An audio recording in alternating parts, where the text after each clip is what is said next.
We'll find out soon enough.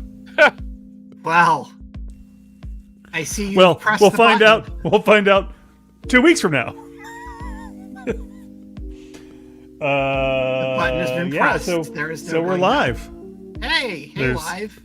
There's, yeah, things are Hey, happening. Live. Welcome live. I So gotta stop the. It's very I should lively. stop the lo-fi, chill. So you know what? background music. Study music. I was just gonna break out the hookah. Sure, I it's want a you hookah. too relaxed, Wedge. What's that? I want you too relaxed. I don't relax. Not really. So, Spider-Man.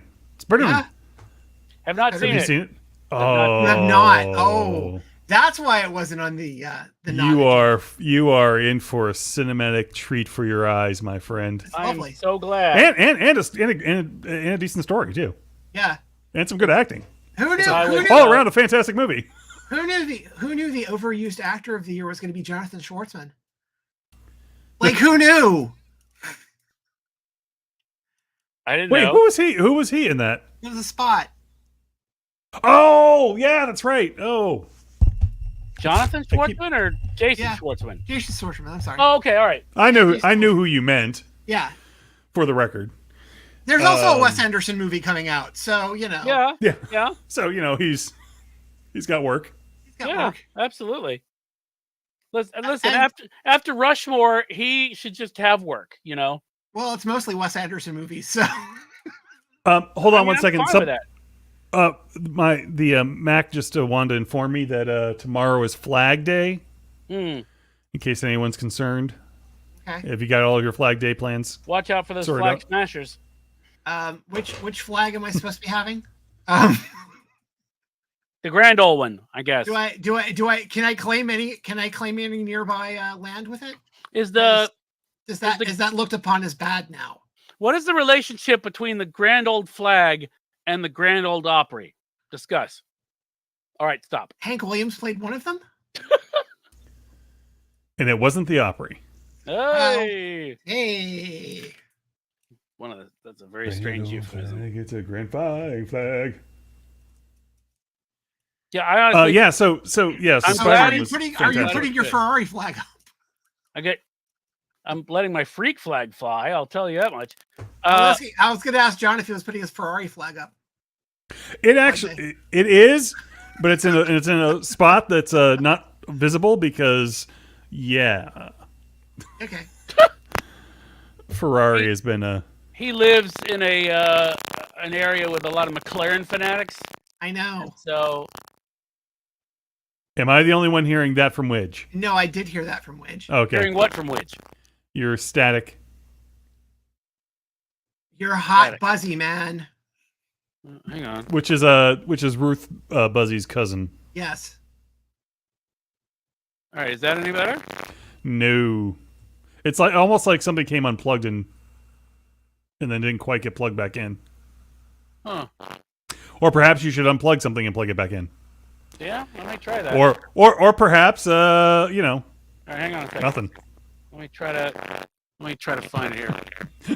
The lovely part about this is your video is gone, which was perfectly fine. The audio, on the other hand, is No, still I here. just didn't want everyone to see me dismantling my setup. I don't want to hurt Don. I'll just mute everything. Can you just for once? Can you say exterminate for me? I don't think either he didn't hear that. He or muted just himself. wants- Okay. He's furious with me right now. Hi, live. Nope, he's gone Oh, again. There he was. The incredible disappearing Wedge. Just comes in to shrug and then leaves. Yeah. Oh, typical Widge. So, did you watch any of these showcases? Or Oh yeah, I did. or like I Summer watched- Games Fest or whatever the hell it's not E3 Yeah, now. I started watching the Xbox, the Xbox One that was Yeah. forced upon me on my Series X constantly, Oh. In fact, it was funny when I don't know if you have one, but It's but weird. when, I chose to watch it on something else, but well, no, when I turned it on the day that it was supposed to come on, yeah. instead of it going to its normal boot screen, Oh, did The- it the go normal- into the showcase? it went into a big ad for the showcase. It was just a full Wow. screen ad. Hey, Wow. watch now. I'm like, oh, geez, man. I didn't realize it was in the morning. I thought it was going to be later in the day.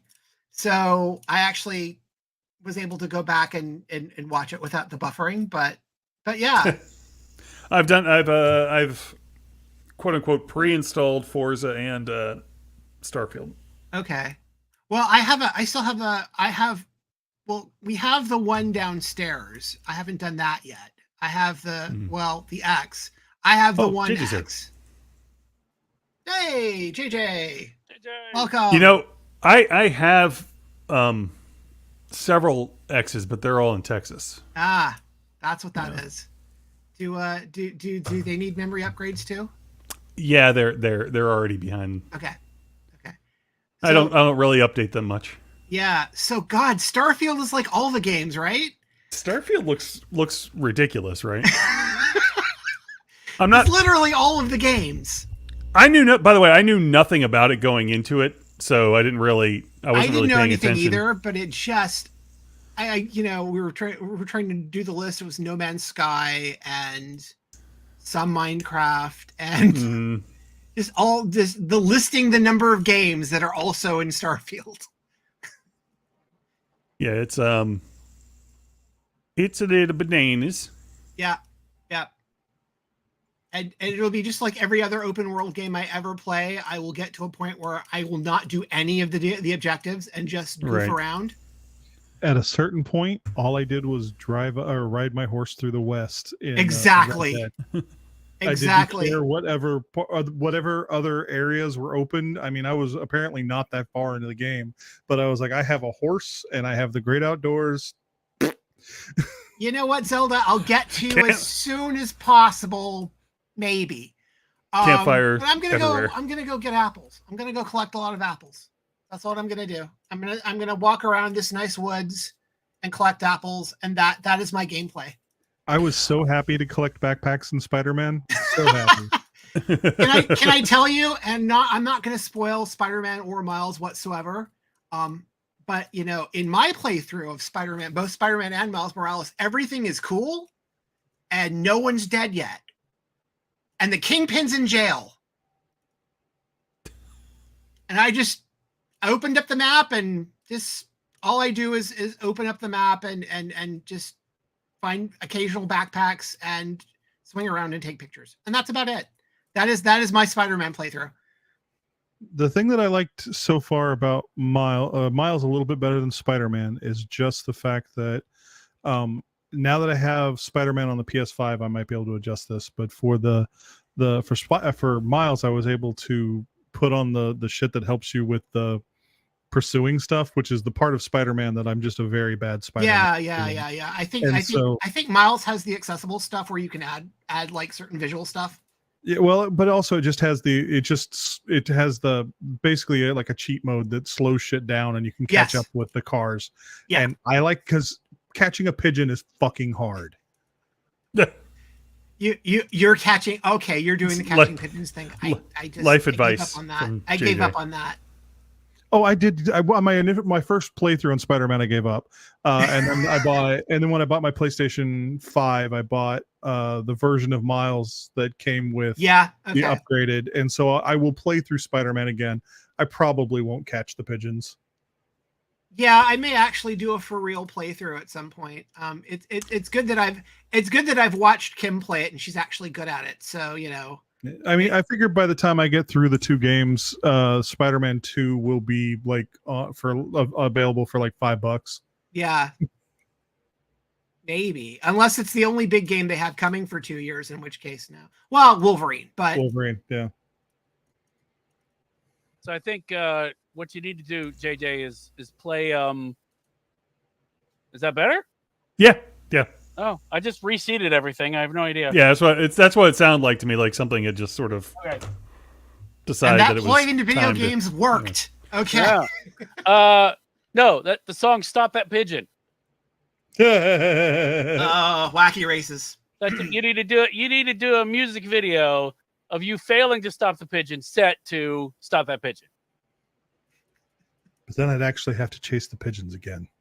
I hate the Only fucking enough for pigeons. like a 3-minute music video. Well, you have to fail. You have to fail at catching the pigeon That's true. in the most entertaining way possible, but you have to fail at catching the pigeon.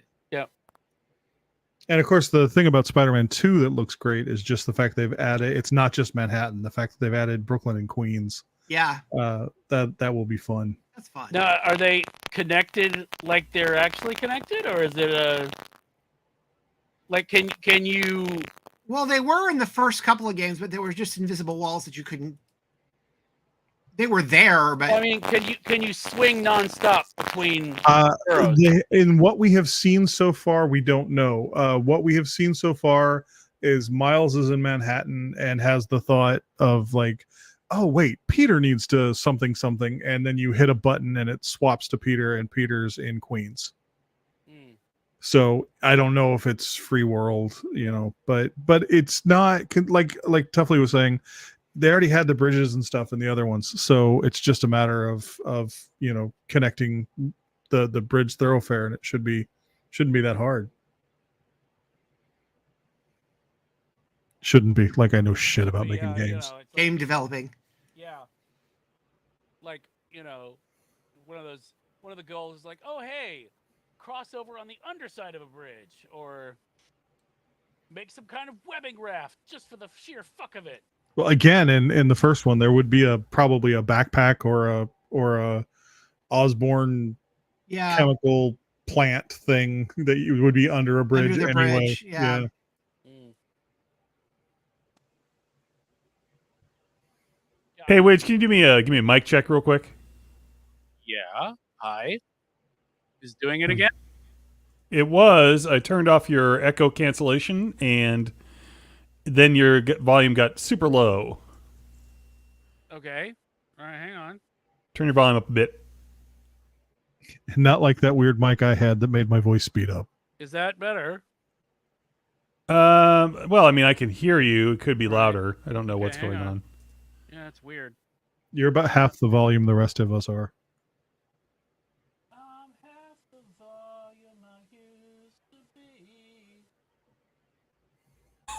All right, hang on. Oh, that's better. Oh, wait. Starting to be better. Is that Yeah. better? Yeah. Good. Good. Just- Don't touch it better. Don't move your head. Yeah, so get some aluminum foil real quick. Tie it around your microphone stand. That's the spot you want it to be in. Okay. Uh, Well, it's gonna be a lot of. I have a crane arm now, so it's gonna be a lot to wrap it. This Sweep is its going to leg, be then. officially the shortest episode ever if Witch has to stay that way. Gonna gorilla glue. I my made a beard Karate to Kid this thing. reference. Ah, Widge asks in the agenda, oh, how goes the Netflix crackdown? Oh yes. I'll the tell you. non-agenda. I tell you, it hit me. oh, did it? Did it? Yeah, because my daughter siphons off mine. She lives in Oh, Jacksonville, yeah. Okay. so I had to add a second residence. Just extra $8 out of me. They're getting another $8 out of me. Apparently, the subscriptions are up. Separate Well, accounts are up. Yeah, well, because they're making everyone pay. That, Yeah. I mean, it's interesting because it's at a price point where it's like, well, I mean, this person, especially since it's my daughter, right? Yeah. She could either have to pay $20 or $25 or whatever the heck the current rate is, or I pay just the $8 for her and call it a day. Also, So of course she's my coincidental. daughter. She's my daughter. Might as well. Also, they're coincidental that they're not premiering anything major in this period that they're trying this in the States. Because I mean, Well, they had unless you count- FUBAR. Well, unless you count FUBAR, but why would you? It's an all right It show. looked amusing. You got to get past the first episode's not very good. Like they didn't after like that, pull this it's- shit immediately release like a Stranger Things something. You know what I mean? Oh well, I mean That would have been Yeah. that would have been riots. that would have Yeah, but it also probably people would have caved. More people would have Probably, caved. yeah. Yeah. I mean, because there's a way that I could have sort of pushed this off for a little bit longer, where you just kind of play tag back and forth. I'm here, now I'm over here, now I'm here, now I'm over here. But at some point, they just turn it off, and I'm just like, I don't want to. They make it as much of a pain in the neck, just enough of a pain in the neck to make it not worth me. Again, the $8 is a good price point because it's like, okay, it's less than 10. It's okay, and So is it IP? Or I and gotta keep dealing with the back location and forth. They're tracking that by? Is that IP and location? I think it's mostly IP. I think it's IP. It probably has. If you could do a virtual IP and just have an open space for somebody's Netflix That's what connection. people are saying to do to get around it. Uh-oh. But like, Rob! Um, But like John said, the price point is low enough to where it's like you kind of would have to, buck that trend. The principle of it, which is really close to my principal level, but I just can't do yeah. it. So I mean, it could be location. If it's location, even if you virtual IP, unless you turn location services off, and then you can't get through Netflix. So, well, what I have seen is exactly what you were talking about, which is yeah, have it set Yeah. up to where someone is coming through your IP Yeah. address in your location to get to it. yeah. I don't know. Not that we're recommending things or No, stuff. never. but Hypothetically. We always say Hypothetically. you should legally acquire everything. If you I wanna knew watch. anything about IT, I'd say something. Oh, I mean, I know enough to be dangerous. And exactly. so I'm an IT cautionary tale, is what I am. I ain't no role model. Anyway, Rob. yeah. Hi. So I was curious. I hadn't seen anything hit us yet, so I was just curious. We had a thing on our screen, but it went away. It was a very large insect. I've been watching Moon Age Daydream just enough to keep HBO Max, so It's just called Max, sir. Max. Grandpa, Max. Grandpa. Oh, It's just called Max. Oh, Cinemax. Wow. Okay. HBO. Oh, But by There was getting rid of HBO, they no longer have to pay people the residuals on contracts that were for HBO specific. So now they're on a streaming service and they just fucked everybody out of residuals. So Yeah. strike like motherfuckers. Is that what they did that for? It is one of the reasons, yes. it's one of the many. Yeah. Because I'm the not reason paying for it is the thing. the reason I heard I'm paying for that too. Listen, you're Yeah. looking for this streaming sucker. You found him over here in the lower right hand corner. Yeah. The reason I heard was because someone was asking why would you mess with HBO's brand. I mean, it's been around forever. Everyone knows HBO. Everyone associates it with prestige. And then and the person that was talking about this said that's exactly the reason why they got rid of it, is because They're supposedly adding all the Trailer Park Discovery Plus shows. well, yeah, yes, that's the real reason. No, that's that quote unquote middle America thinks it's too highbrow of a brand. They got dragons and tits. That's too Right. high. Exactly. I'm sure if you asked Mr. Blois that question, Mr. Blois would say the Trailer Park shows from Discovery Plus. But yeah, the people that are now in charge of Max, I guess, are the Discovery people, Yeah. and so they're used to paying jack shit for content. For So everybody. yeah, Literally. Like, you guys have to pay for your renovations. Fuck you. Widge, you got a problem again. Your problem is clicking on and off. Like it'll be a problem and then it'll just stop and then it'll be a problem. Right. It I can fix it remotely because I'll switch them off of echo cancellation and it'll be okay for a little bit, and then when it happens again, I switch it back on. So I don't know. It has something to do with a software interaction, I think, somewhere. Okay. It's your- try something. It's your Netflix VPN that you don't have. Yeah, which I actually don't have. All right. Let me check this. I'll be back. Ah, Ah, and we're back. Well, we're back.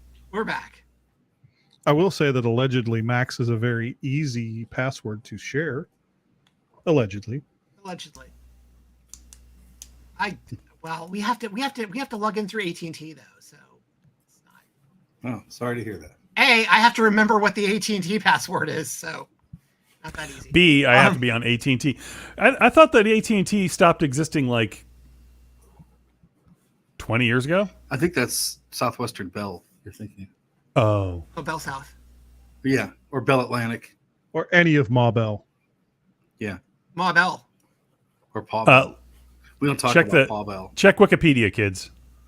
Yeah.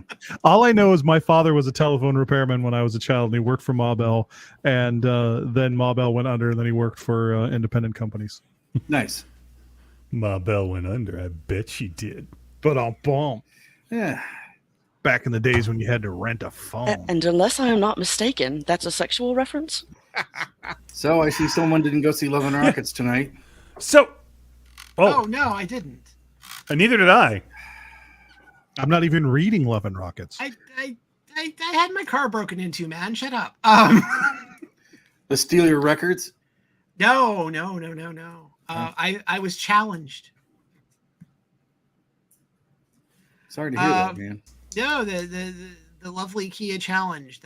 Some idiot tried it on my Oh, car. seriously? Yeah. Somebody seriously tried it on my car. Oh my. Didn't get my car, Oh, but- okay. but it was broken into. But So damage. Yeah. So damage. So I've been damage done. I've You guys been playing okay? with. Yeah, we're fine. It happened overnight. We were in the house. Somebody tried it. Look, this is not going to come out right. But I just got the proposed settlement from class settlement for Hyundai for their other problems that they're having. Oh, okay. Well, I'm gonna get one of those soon. I got one for the club like a couple of days after my car was broken into. That was funny. No, this is for the engines that catch fire. Oh. I didn't get the model that also had that. So Yeah. envy. Oh, You're on the Kia side of the Hyundai. I'm on Partnership. the Kia. I am the Kia. side As of the fence. a fellow Kia owner, what model Kia you got? I have a second year Soul, so it'd be a 2011. Okay. I've got a 2018 Soul. Okay. Well, you've got both of you have old souls. Yes. But don't pump. I have a birdhouse in mind. I really want to trade mine in for an electric one, but Yeah. we just don't have the infrastructure here yet. And I'm not going to hang out at a grocery store parking lot for fucking 8 hours twice a week. Yeah, Kim. When we got the Soul, Kim got me a little birdhouse. So Nice. Oh, so you really do have a birdhouse? Do So I have a literal birdhouse in my birdhouse? Soul. Well, I'm glad you guys are Excellent. okay. That's kind of scary. Not to Yeah. put you on a phone, huh? I'm. Well, I don't know what the scarier part is. I'm driving a Rav4 right now, so. I have. So it's in the shop and all. The whole Yeah, 9 yeah. yards. Insurance actually worked pretty quick. Oh, wow. Weirdly, they worked pretty quick. I called it next day. They towed it. I got it in a shop.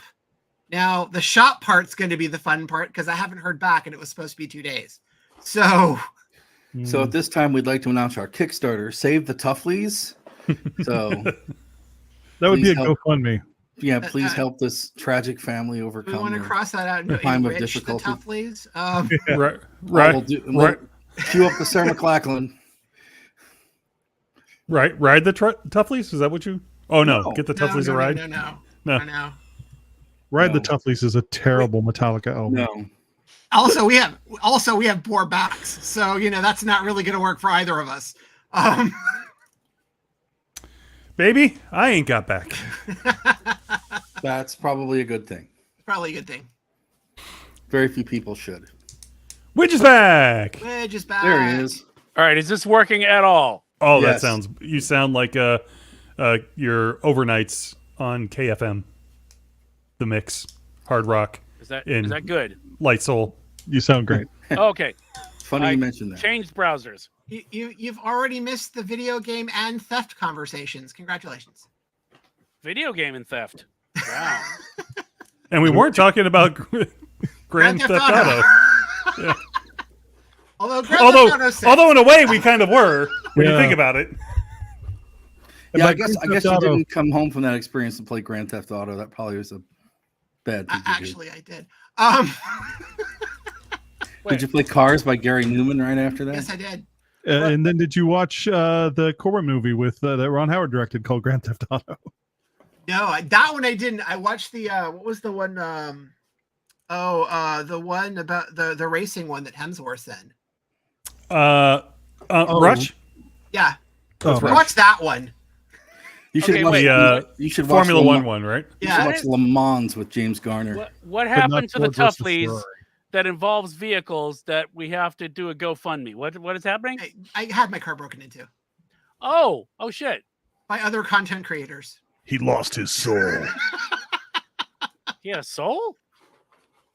I thought we had all given those up a while back. Yeah. I lost it to the vampires early PlayStation 1. Does a hack work on the Kia Soul though? Some of them. Okay, so I've been trying to, because I think it's the base models, because the base models Have with no just activator. they don't have yeah. a fob. They don't have Right. the fobs. So Well, it's not even just the fob. It's just the immobilizer, yeah. immobilizer. Yeah. Yeah, I think it's the base model, but they from what I understand it, because I'm looking at the settlements now for reasons, that it includes all of the models, but the ones that are particularly susceptible are the base models that only had keys. Okay. Because I have the mid spec for the 2011 models, so it had the immobilizer on it, but I also had keyless entry. So you had to have the fob in the car to make it work. Yeah. Yeah. And then on top of that, if you can hotwire the car, there is a shift lock, like a mechanical shift lock. So if you don't have the key turned to at least on, you've locked out the transmission. Yeah. Okay. So theoretically, So- I had a couple of other ways, so it wouldn't have worked, and Right. it didn't work, which is But my problem. But because it's so average, because it's been on TikTok so much, Yes. they'll just try anything at this point, Yes. right? Which is And- what we're seeing on the insurance side of things. And too, it's yeah. interesting because at least for Gen 1 and Gen 2 Souls in particular, the actual appearance of the models don't change that much. There are very subtle changes to how an older Soul looks from a later model. So especially if it's in the dark, in like the middle of the night, you don't know the difference between a 2011 Soul and a 2015 Soul. So you can see the shape of it and you know what it is, and you can try it that way. So Mine But looks like a stormtrooper. yeah. So I've there's got that but there's model. like but there's like no like subtle difference. There's like the body stylings on the later models. I think the front's a little shorter, but the body style in general hasn't changed until like third gen. So so it's still that same original sort of Audi shape. So you can't really tell the difference in the dark between models.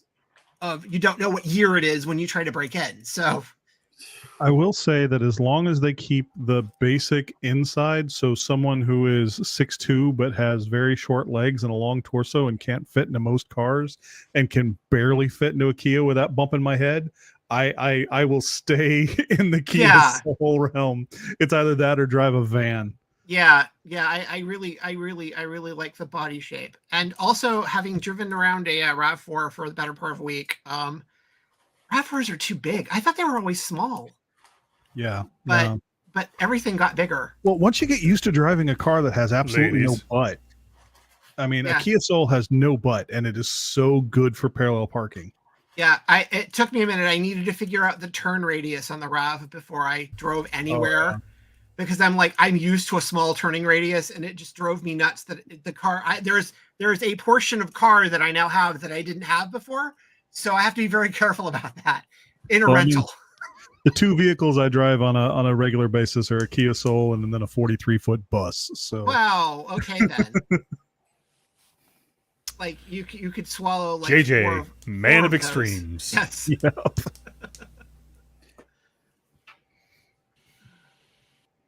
So, Widge, Yes. what's this about orcas? Have you not heard about the orcas? It's the best No. story. I have not. They I like the cramps. well,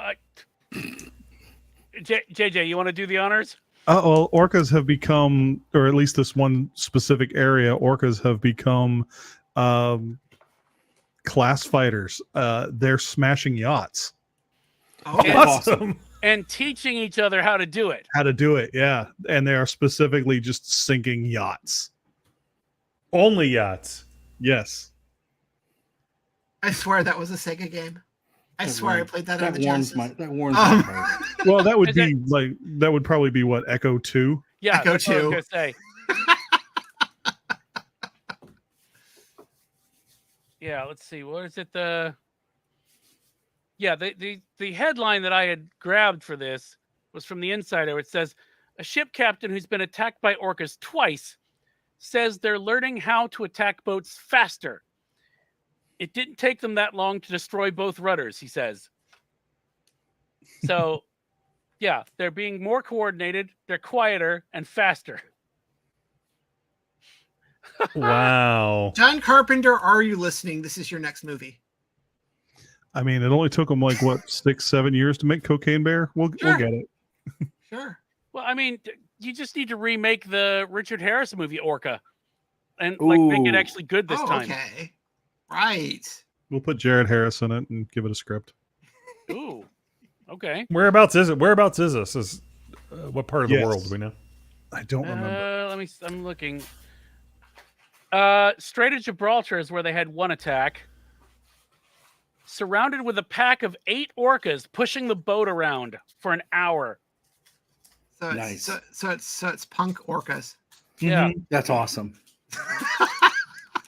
Can I just say that? I fully support our orca brethren as they rebel against the Gosh, bourgeoisie. There's an increase in the reported number of orca boat attacks off of Spain and Morocco. And has anyone kept track of Rox's whereabouts during this period? Or Dindrain. Someone's yeah. training him. I blame this on Aquaman. Yeah, it was Jason also, Momoa? No, he blew up the Vatican. He's too busy. Is that what happened in Fast X? I think the Vatican is doing a good job of blowing itself up, along with other people. Who knew? All it took was a giant little, a large steel ball to just drop it in and just blow it up. It's who knew? They would have saved so much time in Mission Impossible 3. Yeah, let's see it's been a yacht. There's also been a sailboat. They were talking about shipping vessels as well. Oh. So The yachts have gotten most of the press, so that's what I've heard. yeah, and they think that an orca that was traumatized by a previous encounter with humans may be the mastermind behind this. Which they're attacking shipment crates of keys. Is this what happened to Willie? Yes. One of them is filming it It's for Willy for TikTok, and the revenge? other one is just okay. Yeah. That whale, I cannot right now for the life of me remember the name of the whale that played Willie. But it was such a big deal here in the news like about 10 years ago because it Oh, was still in a SeaWorld. tank in the Northwest. Yeah, And- one of the Shit. Sea Worlds, wasn't it? Yeah, and so it was. I can't even remember everything that happened, but man, that whale was in the news every day. Wow. Okay. Was the whale from up there? Up in your part of the it ended woods? up here. I don't know. Oh, okay. I think it traveled. It traveled to a couple of different places. It was on its retirement cruises. Yeah, On tour. like so many people, you want to just sort of retire up in the mountains somewhere. So Yeah, see the world. Yeah. Travel a little bit. Find a nice place in the Pacific Northwest, settle down. Yeah. Was it the And same then, whale used for the entire trilogy? again, I don't know. Wait, Yeah. there's more than one orca film? no. Well, JJ, you had one job to be the I orca expert. That is your only job. I lived through it. I've forgotten it. Okay, I've Free got Willy, PWD, post whale disorder. Free Willy Hey, Toughly, Yeah. you know what these orcas' favorite band is? What is it, Dad? Flipper. Ah. Ah, Oh, wait a second. ah. So the whale in Free Willy was named More movies. Kiko, Okay. Hmm. and it was only in the first one. When Ben was Hoop- the orca replaced by CGI? James Cameron came in. Yeah, Way of and the it whale. ended up at the Oregon Coast Aquarium in Newport, Oregon, and then people did all this to raised a bunch of money to save him or her actually, and then they gave her a new enclosure and she died. I mean, sorry to laugh. She died in 2003. She got pneumonia. Oh, There why you didn't go. they? I thought they released her though. I thought they released the whale. No, she was. I mean, I know they did in the movie, right, but and I do understand there's a difference between movie and real life. No, there are really Sorry. 8,000 Spider-Men. But No, there really are 8,000 Spider-Man. sorry, it was the last movie I saw. It's fucking Yeah. great, by the way. Yes. Yeah, you missed our talk on it earlier. Okay, Which hasn't seen it. I haven't either. it's really good. Yeah. That's pretty much what we said. Witch Yeah, and I I'm are not busy sure- building a media empire. So I'm not sure how, because it wound up in Mexico City. Kiko did. Oh, okay, not Spider-Man, not Miles. No. No, but Uh, Spider-Punk did for some reason, and Well, he And quit. yeah, it was a Just for the really record. fucked up situation. And then Warner Does it Brothers. involve Morrissey? I mean, he could have been dressed as a dolphin. I don't know. But yeah, and then the fan base and Warner Brothers, got together and moved him to Oregon, where he had a much better situation. It sounds like.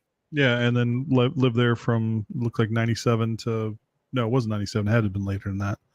But lived until 2003. Yeah, I was looking at the same Wikipedia article. Yeah, but yeah, the pool he was a 20-foot long orca, and it was only the pool in Mexico City was 22 feet deep, 65 feet wide, and 114 feet long. What? I'm just like, how did it go from Dude. being in Free Willy to winding up in a kiddie pool in fucking oh, I see. He was sold to Marineland in Ontario and then was then Damn sold Canadians. to an amusement park in Mexico City in 1985.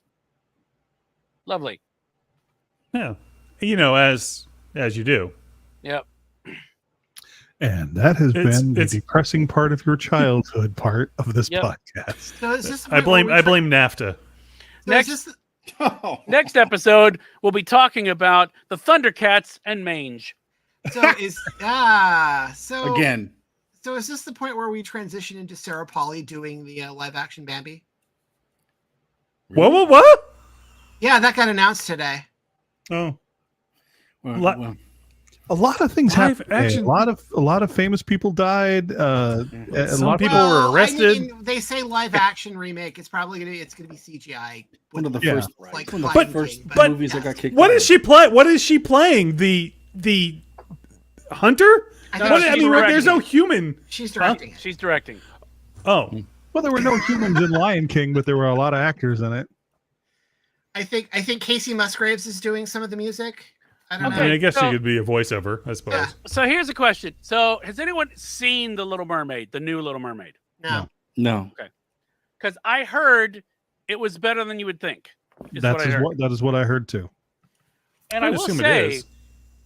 um, I didn't like the original Mermaid, so Yeah. whatever. It's Wow. not. It's not in my. It's You're just waiting not for a Oliver story and that I Company, care aren't you? about. Yeah. God. well, oh God, I don't have names today. The new Ursula. We'll give you Right. That Steven. was- We're gonna call you Steven. Oh, that was the funny lady, right? Melissa Yeah, McCarthy. Okay. Melissa McCarthy. There we go. Yeah. She is The funny lady. she The funny is lady. kind of The one. Just kidding. She is kind Don't of. at me. Oh God. I loved her Hamlet. What? No, she was just channeling the original Ursula to a certain extent. Pat Carroll. Yeah. Although, if you have a chance to look through Instagram and see what drag queens have just talked about her makeup, I didn't realize how bad her makeup was until these drag queens like held up like these like still photos, and it's like, girl, these eyebrows aren't even in the same area code. They're not even related, and her eyebrows are. They're like different heights and different lengths. It's real fucked up. They did not. Whoever did that makeup did not like her. Okay. Wow. But no, I've managed to actually never see any of the live action Disney remakes just because they don't really interest me. Congratulations. And I know that's kind of a weird concept of No, if something it's- doesn't interest you, like just don't see Don't it. see And it, and maybe don't talk about it, and don't say Yeah. how much you hate it when you haven't seen it. so I mean I saw I saw Maleficent, but that wasn't really a live action remake. It was kind of just a continuing story of that character. Right. And it's worth watching just to see Angelina Jolie in a film that's not as good as she is. At least that's how I took it. I just found out though that the young Aurora in that movie is her actual daughter because they couldn't cast anybody that wasn't scared of her in the makeup. Oh, really? Oh, that's I mean, it was good makeup, and Yeah. she. I mean, again, talking about channeling, she was great. Yeah, Just the rest of the film was not good around her. Yeah, I thought that like the what is it the live action Alice in Wonderland, I thought was good. It was just marketed. It wasn't a live action remake. It was more of a live action. it was just a retelling of. It was So- just Tim Burton's reinterpretation of it. No, it was a pseudo Of the sequel. story. Yeah. It was a pseudo sequel. Yeah. Yeah, It dealt with it as though it had already happened, and that I thought was much more interesting than a live action sequel. So I didn't think it was terrible. yeah. I did see that one as well, but I didn't consider that a live action remake either. Yeah, it's just a different. It's just a different thing. What else have I what else have I seen? I don't know that I've. We kind of Seen talked any about of it. Guardians last time, but we didn't. I liked it. I had to leave. I have not finished watching the film. I had to Oh, leave okay. about an hour in. Something came up Oh that shit! made me Oh. have to leave. Oh no. Well, what? It's a long story, but Did you one get crushed interruption. by One Chris's in- ego. One interruption took me out of the theater for like 5-10 minutes, and then I came back in, and I was like a little confused as to what was happening, and then I had to another interruption pulled me out, and I just said I'm not going back in. Forget it. It's just not. I'm losing all concept of what's going on here. I feel like that every day. Guy Ritchie is apparently directing the live action Hercules. I can't wait to see Jason Statham and lots of cursing. It's strange to me to announce anything right now, though. Yeah.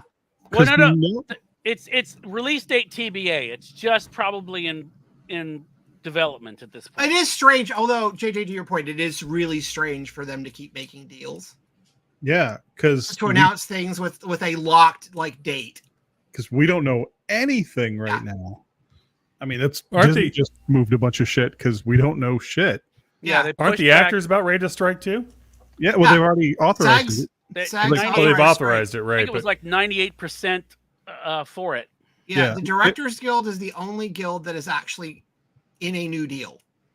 And Really, the rich people settled before the Yeah. working class people? Yeah. What a freaking shock! So I think the Directors Guild have a deal, but SAG and Writers Guild do not. So Yeah, and the But the- actors will strike. I mean, Yeah. they're not. Nobody's going to. well, the actors have been striking with the writers already. So Yeah, Well, But, the I other mean- Well, if there's question I nothing had was written, you can't do anything anyway. well, the the other Tonys question were. I had was how much overlap is there between WGA and SAG? Because, I mean, don't most actors try to write something? Or I mean, a lot of them do write something.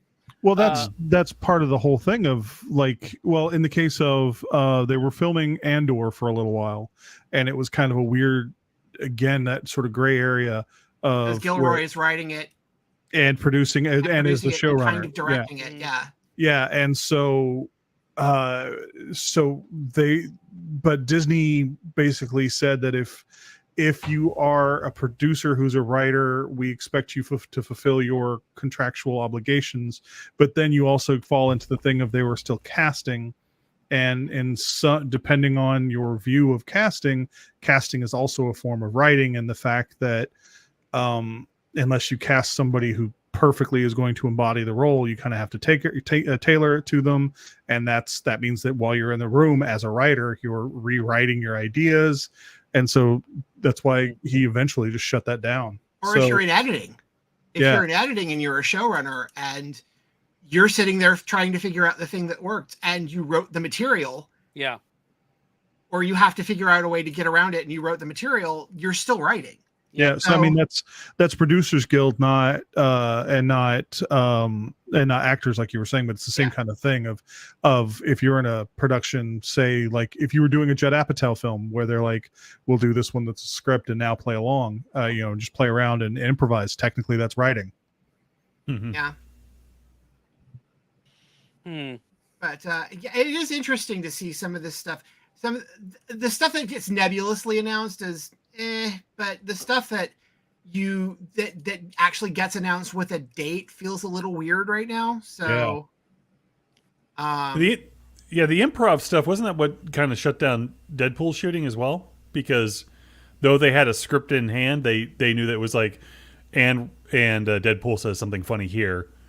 And because Ryan Reynolds was also the writer of that, it's like, what's I interesting can't do both. Well, they shot Deadpool during the previous strike, and Reynolds had not written the script. yes. So he was able to, as an actor, improv his way through most of the film, which, causes a problem when you have written the script and you're trying to make shit up.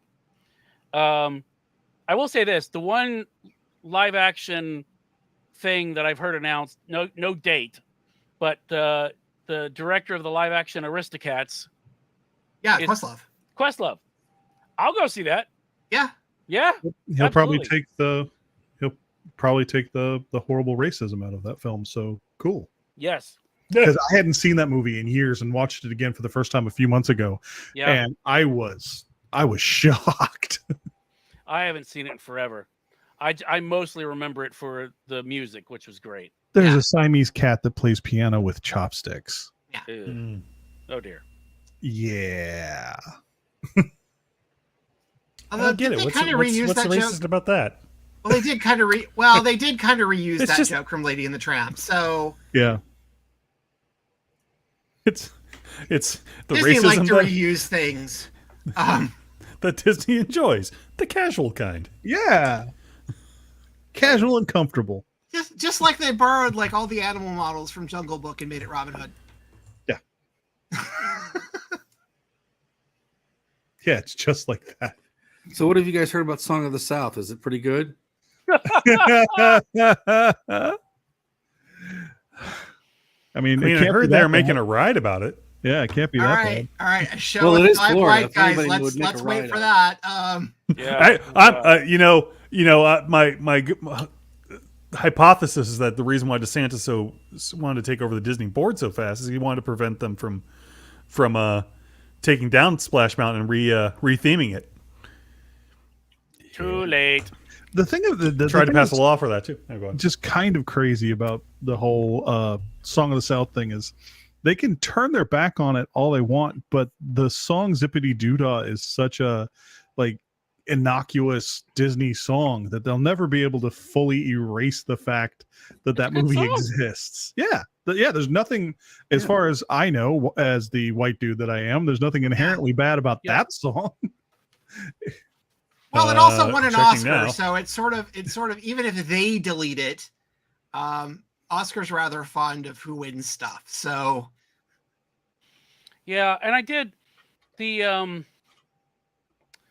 what is it? The collections that they put out, some of the for the animated shorts.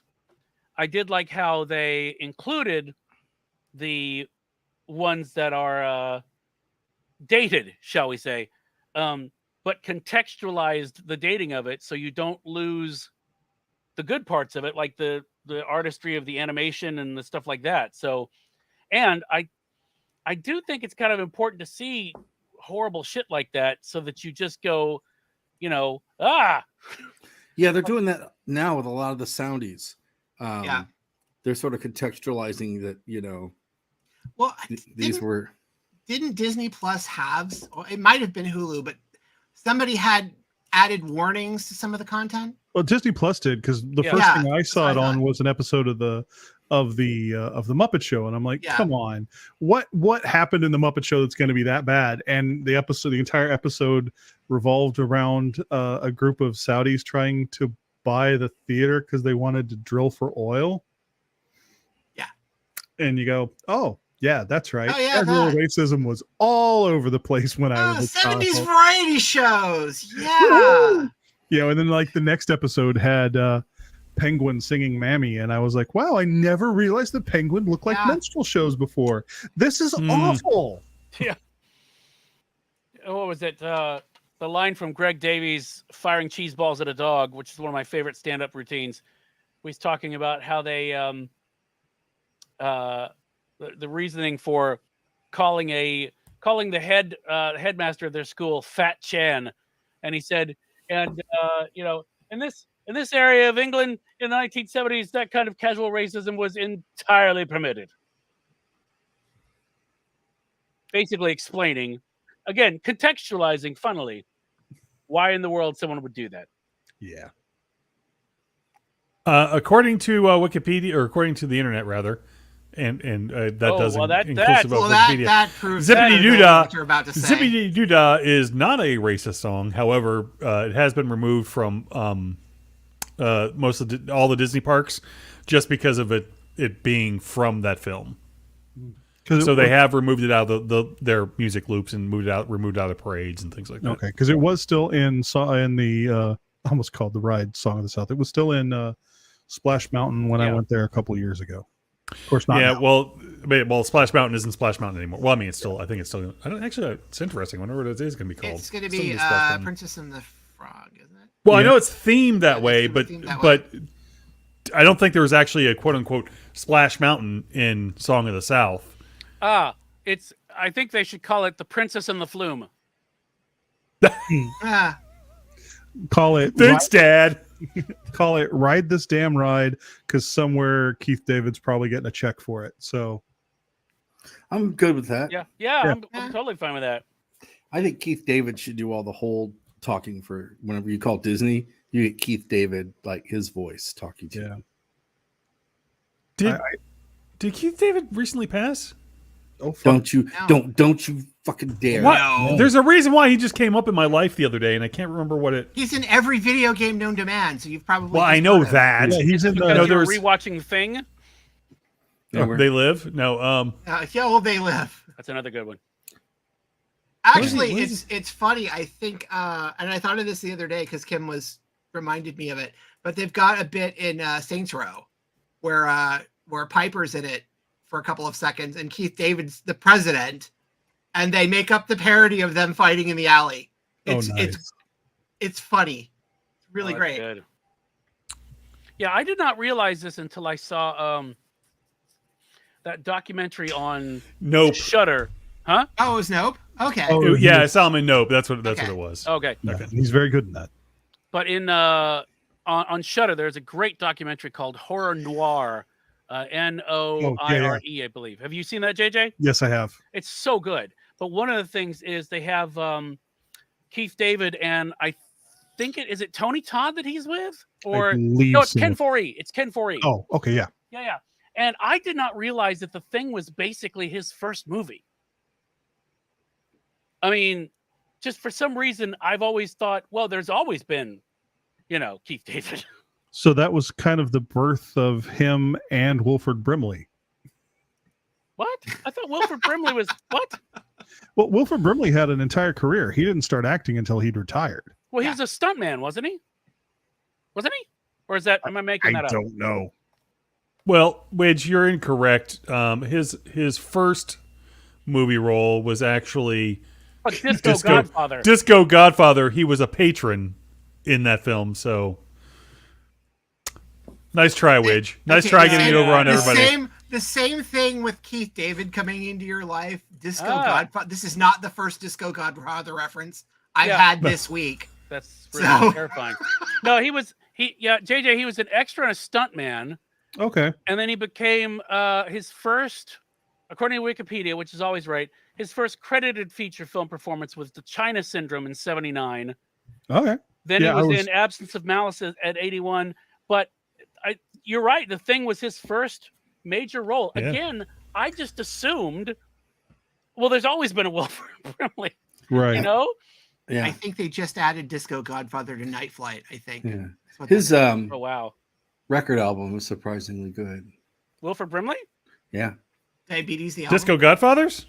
No, it's got an album. Yeah, I that's have a- no- Wait a second. Wait, well, sorry. Again, maybe the edible's kicking in right now. What did you say?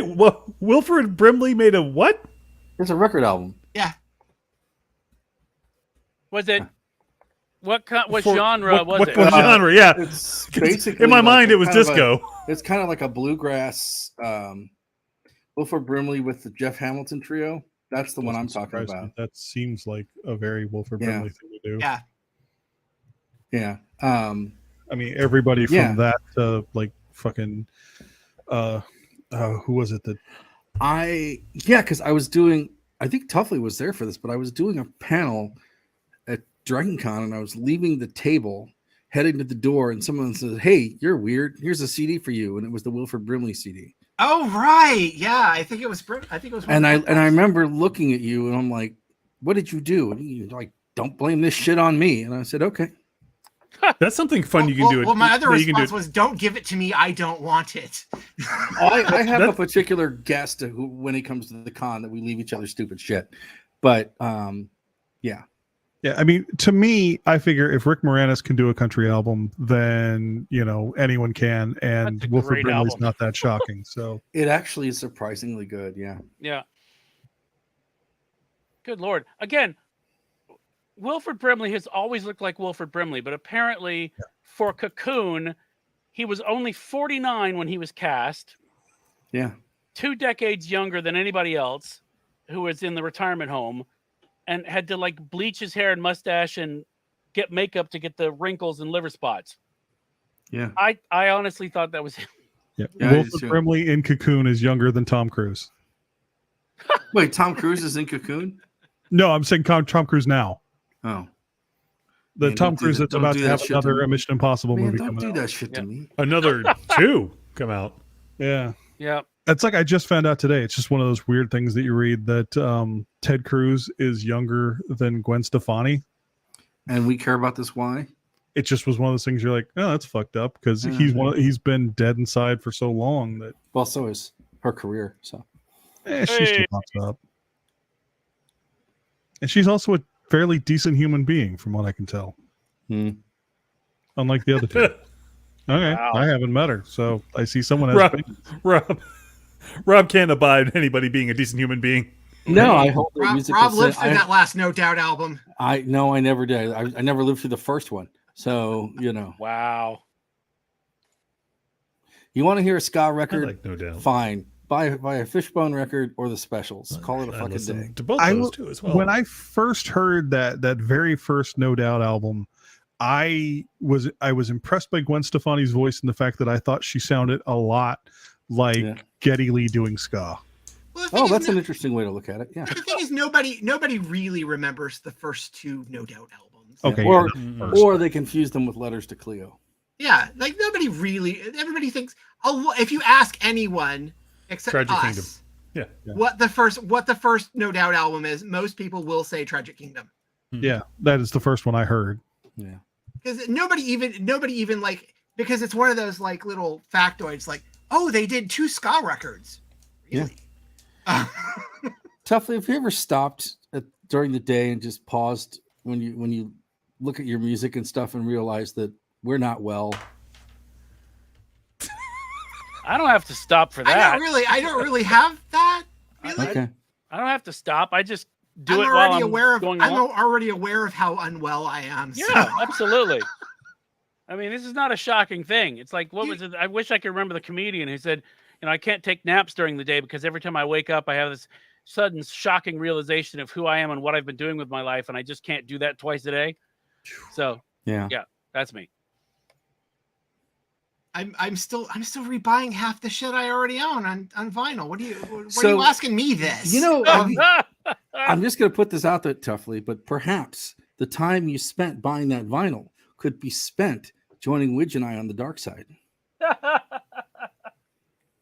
I don't know how I shop.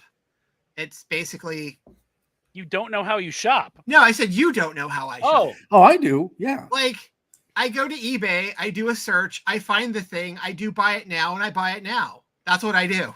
Okay. Whereas I tend to go usually it's about once a month. I go to the record store, Good man. give myself a budget. But Good the man. deal is that I go after I leave the record store, I go to the liquor store and buy some whiskey. And that's because I'll do it on my Friday, which is a Monday. Yeah. So I go pick up a couple of records. Usually what I try to do is pick up something newer and something older, yeah. and then pick up some whiskey and then go home and just sip whiskey and listen to records. See, the problem with that, JJ, is I also do that except for the whiskey part. In addition to the eBay thing. I understand. See, the problem is I live like 2 blocks from a record store, so it's like, ooh. I pass a record store on my way home from work. Yeah, and and it's a damned good one I too. used to See, work there, so somebody will text me and they're like, "Hey, we got this in. Do you want to look at it?" And I'm like, "God damn it!" I have to make an Um, effort to like get to like somewhere, you know. You know, That's because because it's the suburbs. I have to like drive somewhere to get somewhere. So yeah, I got a lead on a bunch of like crazy like Ethiopian music from the 70s. So before I actually bought it, I listened to it all digitally, and it's like it's a rabbit hole now. So thank Yeah. God there's digital platforms, or I'd be broke. yeah, I'm getting into the phase now. Well, I'm getting into the phase now where family is like, we have records. We don't want them anymore. Do you want them? Yeah, you want them. And they just bring shit over. Yeah. And this is how I ended up with the $6 Million Man Christmas album. But see, that's the Insane. thing that- Nice. I was realizing when we were talking about the Wilford Brimley thing is my old record collection back when before I got rid of my records and stuff. Yeah. I had all that kind of shit. That's what I Yeah. would go to. I Yeah. would like haunt thrift stores and search for that stuff. And that was, a great, I loved having records that you would only play like once or twice. And now the closest thing I have to that would be I have a blood red vinyl of the soundtrack to Castlevania, Yeah. but you're not going to listen to that all the time. Man, The weird thing is when I was growing up, and I remember having this through high school. I remember having like stupid shit like Chipmunk Punk. I remember having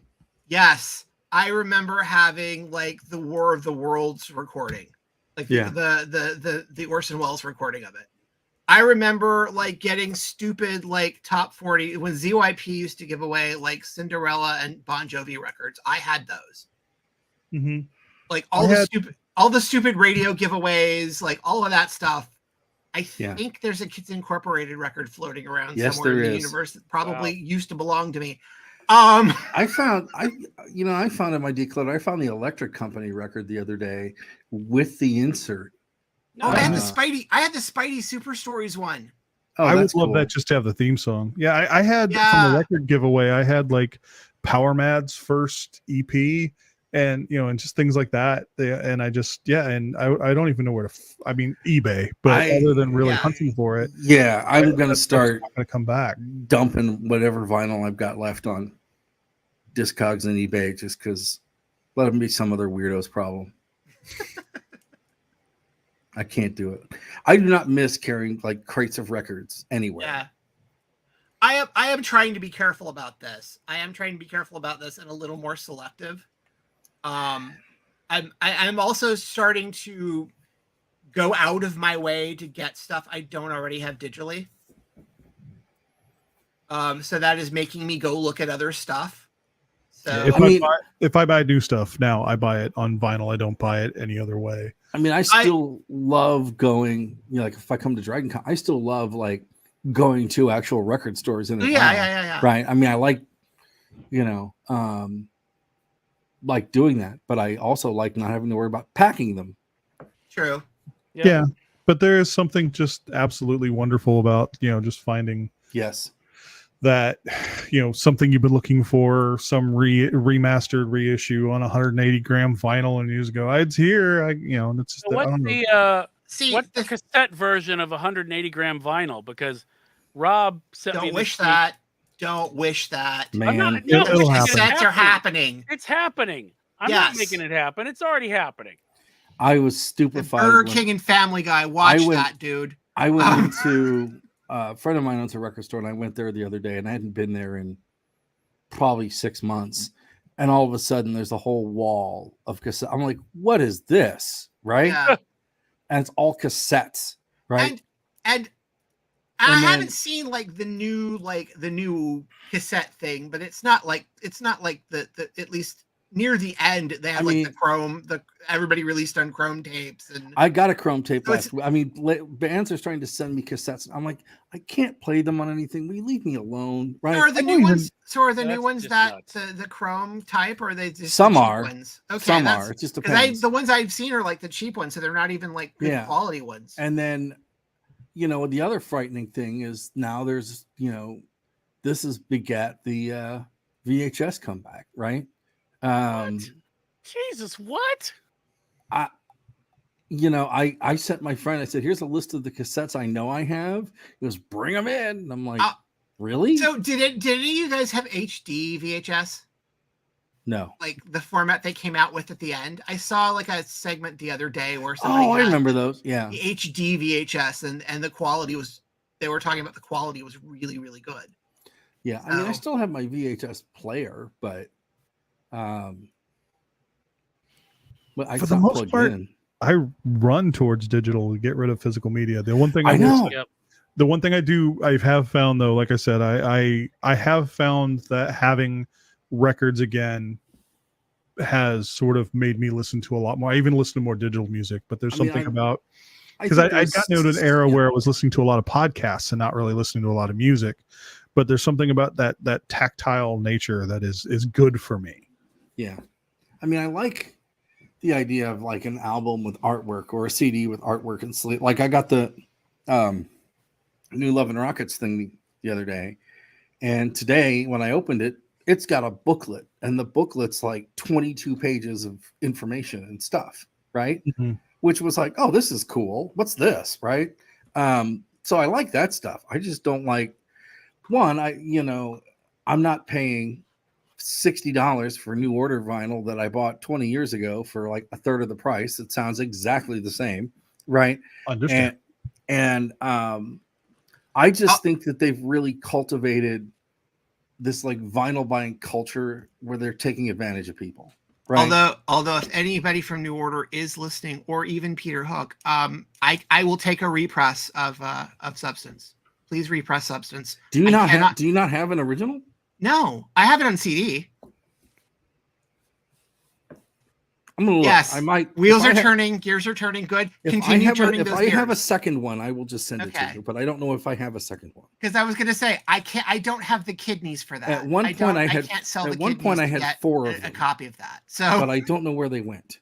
I'm to And- the point where I don't remember where shit is. It's like, yeah, when Rox comes to visit with you and says, you got a lot of shit, then you know it's time to declutter. yeah. So, But no, I mean, and just honestly, when I started, when I actually said, okay, I'm going to do this, the one thing I was looking for was like XTC's Go To, because I really love that album cover, and I just got it. So I I really don't know what I'm going to do now.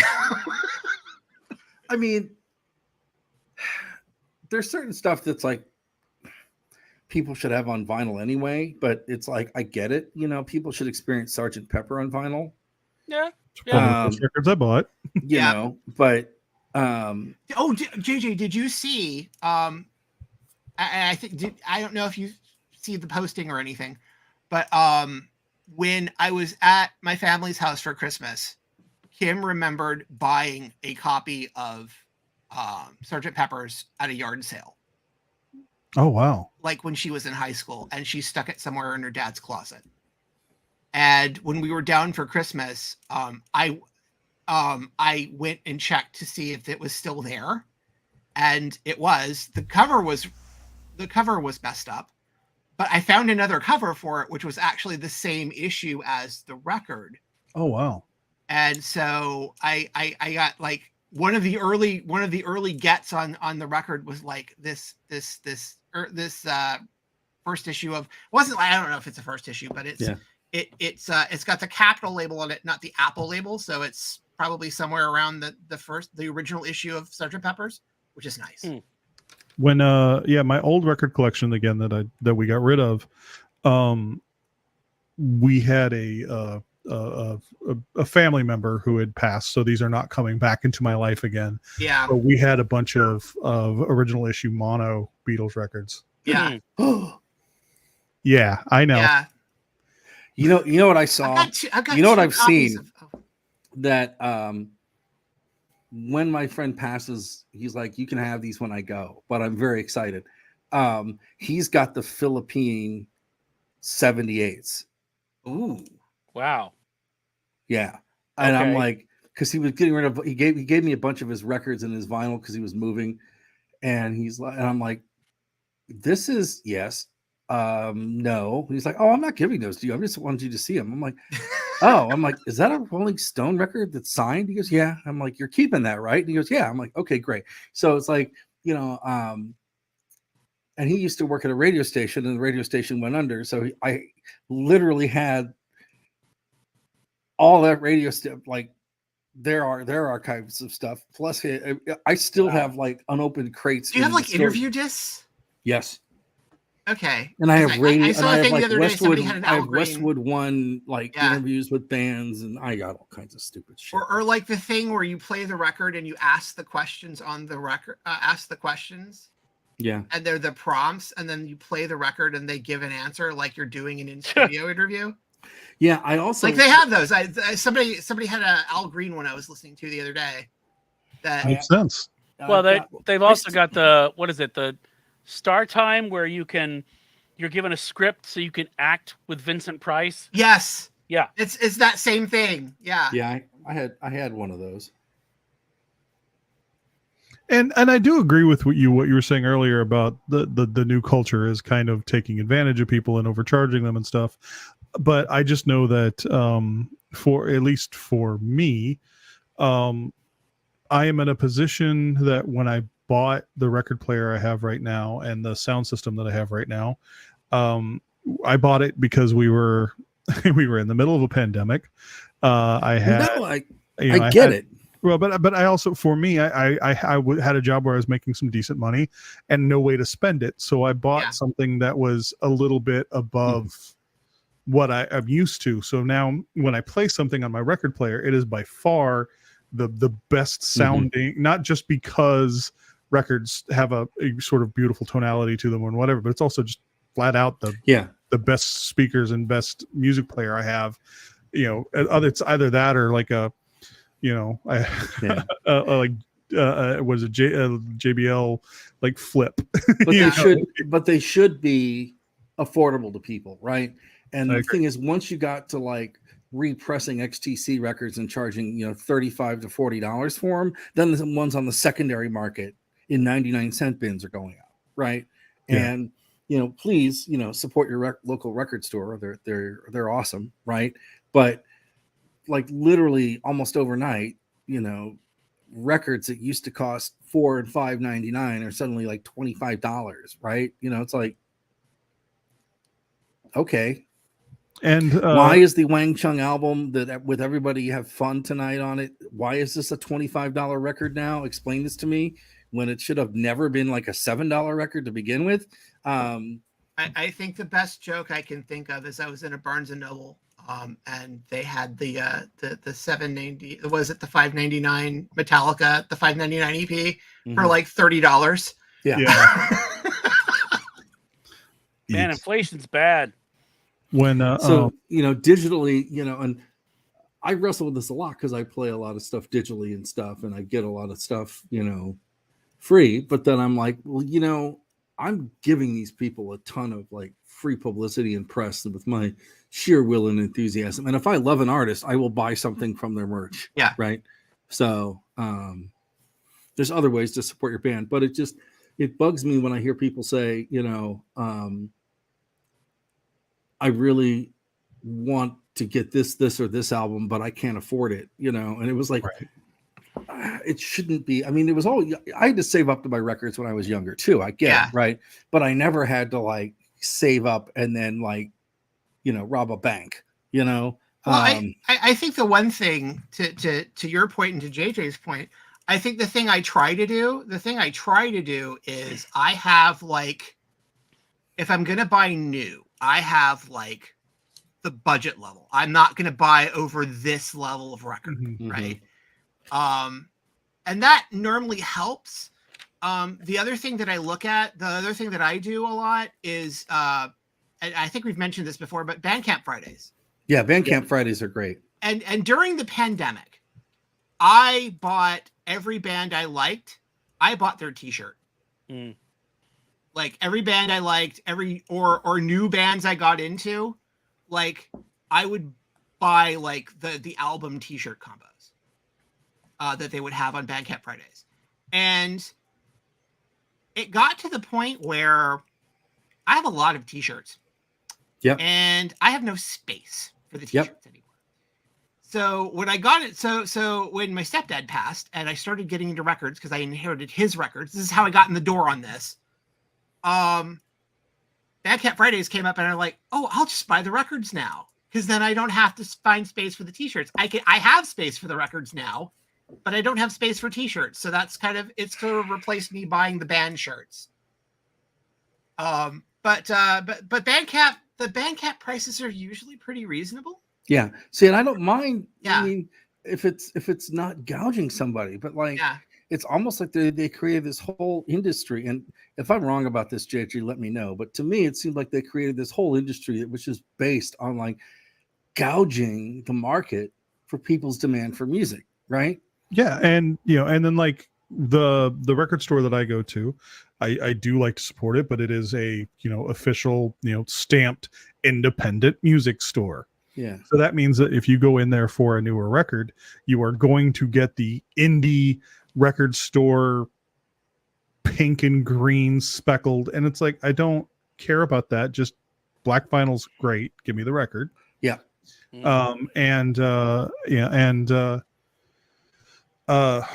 I had another point and it flew away because I was thinking about colored vinyl. Oh, and I also know that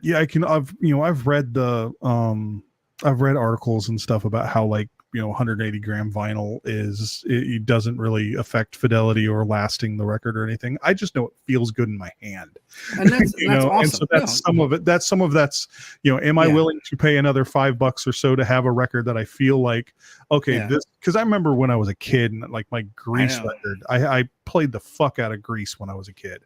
I had the soundtrack to that, and that record you could put in your hand and wobble and it would sound like lightning. I mean, I think that you should be able to indulge that habit because it makes you happy and it brings you joy. But I also think you should be able to like go and buy a record every week. Like when I was a little fucking mongrel, I used to go buy like an album or two albums or like an album and a 12-inch single. Kids, ask your parents. Every week, right? And then I got smart and I realized if I went to the clubs and I went to the DJ booths and talked to the DJ and I wore a big coat, I could probably take 10 or 12 records at a time and they'd never notice.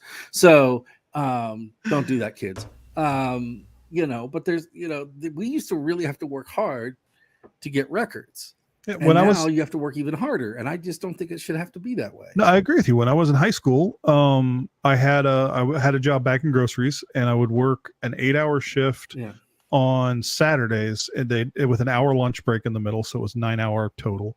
But on my hour lunch break, I would go. This is back before I was a vegetarian, and I would there was a Wendy's in the parking lot. I'd get a hamburger, and I'd go. This was in Jackson, so if anybody is listening to Jackson from Jackson, Mississippi, here's a shout out to a record store that's been gone for a long time. But I'd grab a hamburger, and I'd go to Bebop Music, and I would buy whatever caught my eye. It didn't even matter if it was a band I knew of, a band I didn't know of. Yep. I was like, I'm coming out with a record. And so sometimes I would buy something like, I bought The Real Thing the week it came out. Like I didn't know anything about Faith No More. And Nice. quite frankly, the first time I heard that record, I was like, this is shit. And then set it aside because it was so, I know what you're saying. I get that, but it was so much Especially sound that I 80s needed and- to absorb it. in the 80s and 90s, there was a really great art to making album covers that you bought a lot of stuff because it looked cool, right? Yeah. Yeah. I mean, and I was lucky because I was such a little pain in the ass going to the record stores and bothering DJs and stuff that people would give me their unwanted promos or stuff they had extra copies of, right? So I could just like, oh, what is this? What is this? What is this? Right? But they don't do that now. And it's like the means for people discovering new music is much narrower than it used to be. Oh, So, and I think it's kind of that way with comics too, but I could be wrong. But See, I used to do the JJ thing with comics. Yeah. Like Yeah. because I didn't because and Widge, you can back this up. Well, actually, Huntsville actually had record stores. Yeah. I worked Sunburst I worked in- Records. I worked in 2 of them. You didn't work in Sunburst, did you? I didn't work in Sunburst. No. Okay. I, Yeah, Sunburst is the one I always went to. I 'Cause worked they in had the guy, he was always the owner, he was always there. I never saw anybody else behind the counter. yeah. And had a massive used CD section, and that was the place where you found weird shit. That was the place where I found the single the Jesus Christ Superstar performed by Drunks with Guns from the label Bag of Hammers Records. Nice. And yeah, and unfortunately it got left out and warped, but you Google it, you can find it and listen to it. It's fucking amazing. So I remember having to go to another city for the record store because Athens is not the cultural mecca. I did that Athens for is a comics. meth mecca, but not a cultural mecca. Yeah, I did that for comics all the time. Anytime Yeah. we went on a trip, I would find, a comic store that was nearby wherever we were, Yeah. and make a pilgrimage.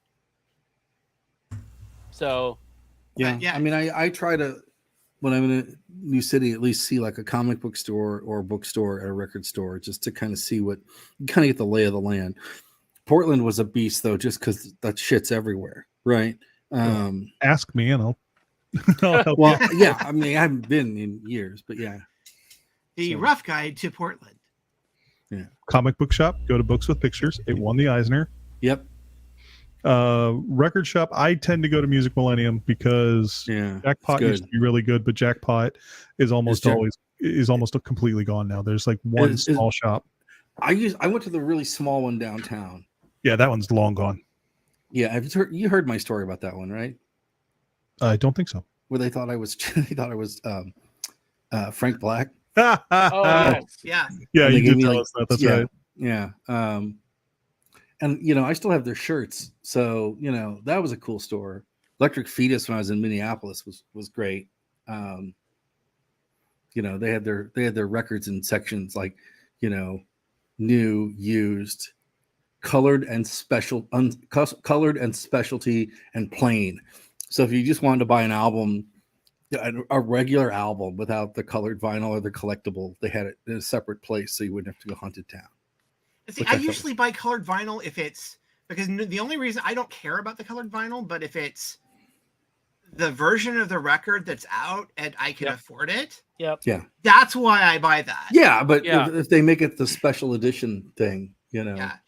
Yeah, I, I will think- admit, when I pre-ordered the Hive's new record, I did pre-order the Glow in the Dark vinyl because I mean, it's glow in the dark vinyl. I do need to Of course remind you do. myself. I need to make myself a note to get that. By the way, Of course you not do. not that particular version, but that Hives record. well, it comes with an autographed card, and I'm like, sure, I'll get a Yeah. Hive's autograph. Why the fuck Yeah. not? But also, I It literally could be another while- 15 years between records. while I was listening to the first playthrough, I was very lucky. Our friend Aaron sent me it's like, hey, look, the Hives are back, and I was listening to the record, and I was or listening to that first song that they put out. I was halfway listening to that song, and I was already on the website pre-ordering the album.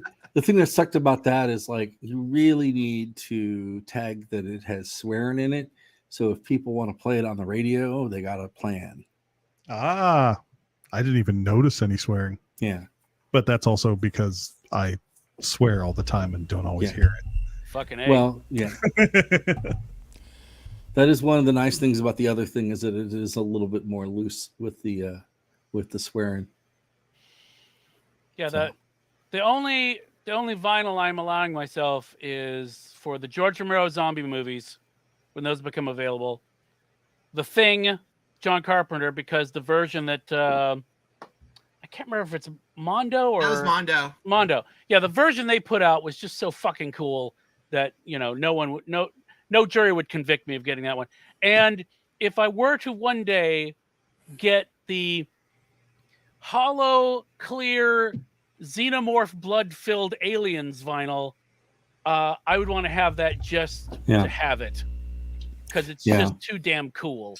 Yeah, I need to get Tuffley a bone record at some point, just so he has I would one. love a Bone record. I am. Did I give you a bone record? No, I thought I gave you a bone record. no, I don't. I don't think so. I Are don't- those the ones that are made on the X-rays? Yes. Yeah, that's like a goal of mine is to get one of those. I almost said when you said get a bone record, I almost said I'm in a group, like a online group that talks about it, and it's just weird. I love the fact they exist. I just There's wanna a great get one. documentary on it, and the fact that the links that people in the Eastern Bloc would go to hear Western records is pretty Well, amazing. And here's the other thing too. I actually heard a podcast about it, and it was Western records, but it was also a lot of their homegrown Yeah. cultural songs were banned. So they Yeah. had to do that on Bone Records too, which I had completely not heard about, which is fucked up. But yeah, I would love just to have and the temporary nature of them, where I think they're saying some of them would make maybe 10 plays before I mean, they're soft. you wore them out. Mhm. That's worse than Flexi Discs. And apparently they survived trips in cereal. So There you you know. go. So yeah, no, the whole Bone record thing is That's awesome. That's a rabbit hole that Shit. You just reminded me of something that I saw recently that I now desire to go back because I didn't have a record player at the time. Oh dear. But I just remembered when Tefley said flexi disc that I saw at Powell's Books, it was pre-pandemic, so it could very well be gone, but they had several copies of the Bloom County book that came with the Billy and the Boingers Bill. record. Yes. Oh no. Yes. Oh, I think Because I- it was the Bill on tour record, and then it was the campaign jingle for Bill's presidential run. okay, but they They did put one out with- another one. for Billy and the Boingers. It had "You Stink But I Love You" by Mucky Yep. Pup on one side, and had "Cause I'm a Boinger" on the other. And And it I was the parody of like the Springsteen live record cover. yeah. Yeah. Yeah, the book was Billy and the Boingers bootleg. Yep. Yep. And now I I know really- I know they did like another one for like the presidential campaign bit where they I had didn't the know that. jingle. Yeah, I think like they did it. Yeah.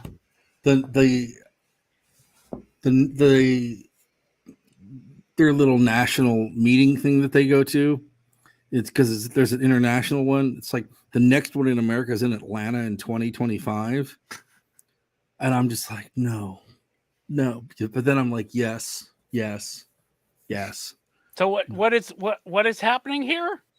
The people that collect bone music Oh, have conferences and things. Oh And hell yeah!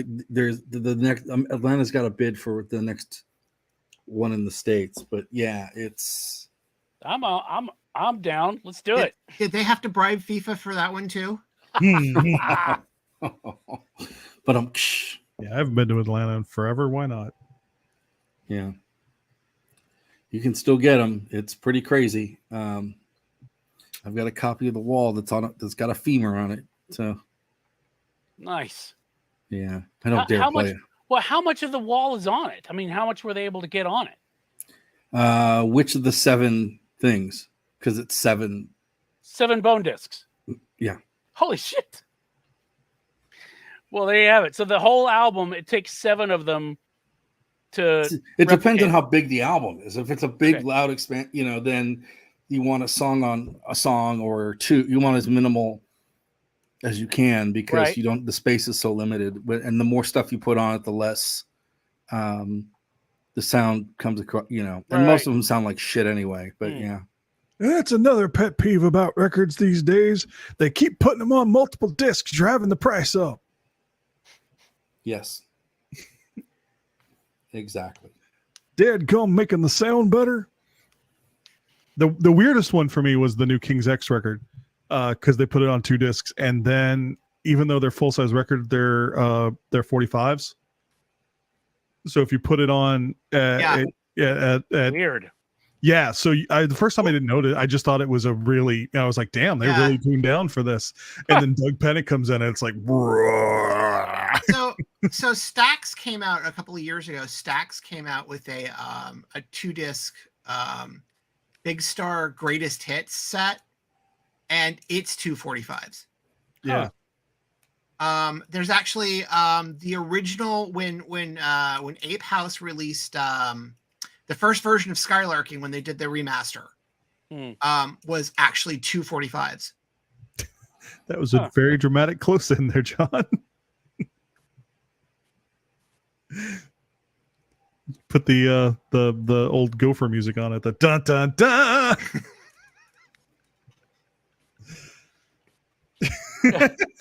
Yeah. Hmm. Oh my god. And for everybody who is listening to this visual or audio and not having any visuals because John's mic's not on, that was very funny for the rest of us. Just imagine. Well, I think from the dun dun dun and no, That's I true. think you That's kind true. of get the hint that That's true. Dun, dun, dun. Yeah. If you've ever interneted, you probably Yeah. got that. So are you back on the buses now, JJ? Yeah. Awesome. Yeah, I was. there That's we go. Next him time being back on the bus? Yes. Driving. Yes. Yeah. Next time I come to Portland, I'm going to get a video of you getting on the bus. And then I'm going to later put the theme from Sanford and Son under it and just laugh. Okay, I do like that song. So the Street Beater is a great song. But no, I did. So I've been back now. I've been back working for well, it'll be a year in about a month from today. So I've been back. I missed 364 days Yeah. due to my nerve issues. And I mean I still have FMLA and I still, I'm in physical therapy and stuff to get better, but I'm working on it. You couldn't make it a year, you quitter? So Well, when here's the thing: 365 days, I would have lost my job and my insurance. 364, I made it back on the last possible day, and that was just because that's when my doctor okayed me to go back. Yeah. good for you. Hey, next time I come to Portland, can I drive a bus for a block? Not my bus. Can you set that up? I'm sure you could. I mean, is Portland, after all. not like Would you be speed. allowed to? Hang on. No. Hang on. Would you like to drive a RAV4 instead? I mean, Sandra Bullock drove one, so And it can't be that hard. Okay, here's the stupidest thing about my job I don't is know what now that I means. know how much that movie makes no sense. Yeah. Because you can't get to 50 miles per hour. Can't. They put a governor on it at 60. So you haven't tried. So you're telling me you haven't tried to jump any bridges in construction?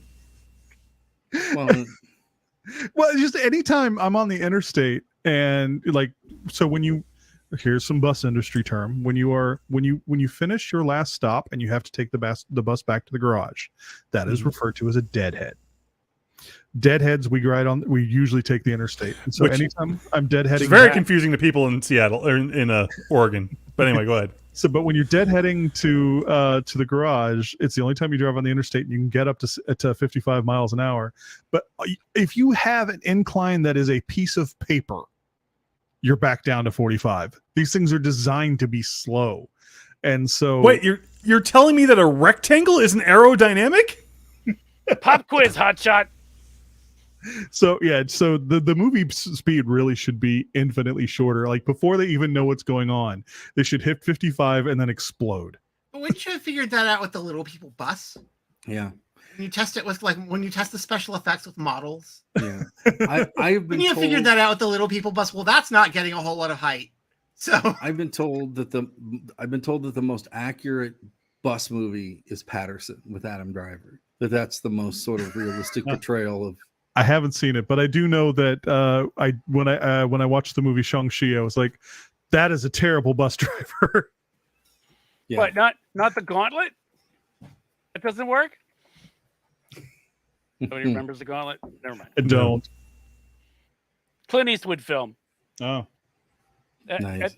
At the end of it, they're like driving a bus through, waves upon waves of cops trying to kill them. So I did once drive through downtown when they had it shut down during all the protests and had a bunch of police aiming rifles at my head while I Oh, drove away. good. So, that's But somewhat isn't that just the state of police in your part of the world anyway? Don't get me started. I just found out. I literally just found out. By the way, I say that from Florida. Go on. I just found out about a month ago that for the last 3 years, Portland has had no cops that dealt with traffic at all. No speeding tickets, no running red lights, nothing. We have now hired 10, and they have informed us that they will be working Monday through Friday, 9 to 5. So for the entire city of Portland, we will have 10 police officers working on public safety. So you're saying if the Blazers ever win an NBA game, that riot, you can speed. So there are basically more traffic. Well, there'll be a shit ton of tear gas for that. Don't worry. So there's probably more safety cops in Liechtenstein than there are in Portland, is what you're saying. During the George Floyd protests, they put so many. So there was really, I don't care what you heard on the news. It was 2 blocks. It was 2 blocks in Portland where there was activity going on. There was so much tear gas in those 2 blocks that our groundwater had 2,000% above the safe limit of That's tear gas. Like here, we had Our groundwater. We had stuff about 3 blocks, right? And literally, for about a half day to a day, it was pretty ghastly with water and air and everything, and you just didn't leave the house. But they made it sound like it was like the size of the Sahara Desert or something. Well, at that time, the current president of the United States, otherwise known as person who was in jail earlier today, declared our little city a war zone. So the police felt absolutely free to just. I mean, it was like it was something like over 250 days that they tear gassed that same area over and over and over and over. Well, small penis, Yeah. Tiny What? hands. hypothetically. Looks like That's Mario a different Kart. Discovery show. It looks like Toad from Mario Brothers. So now we're back on video games. Oh, hey. At least that's what Stormy Daniels said. Tiny Penis, Small Hands is the cake song I don't want to hear.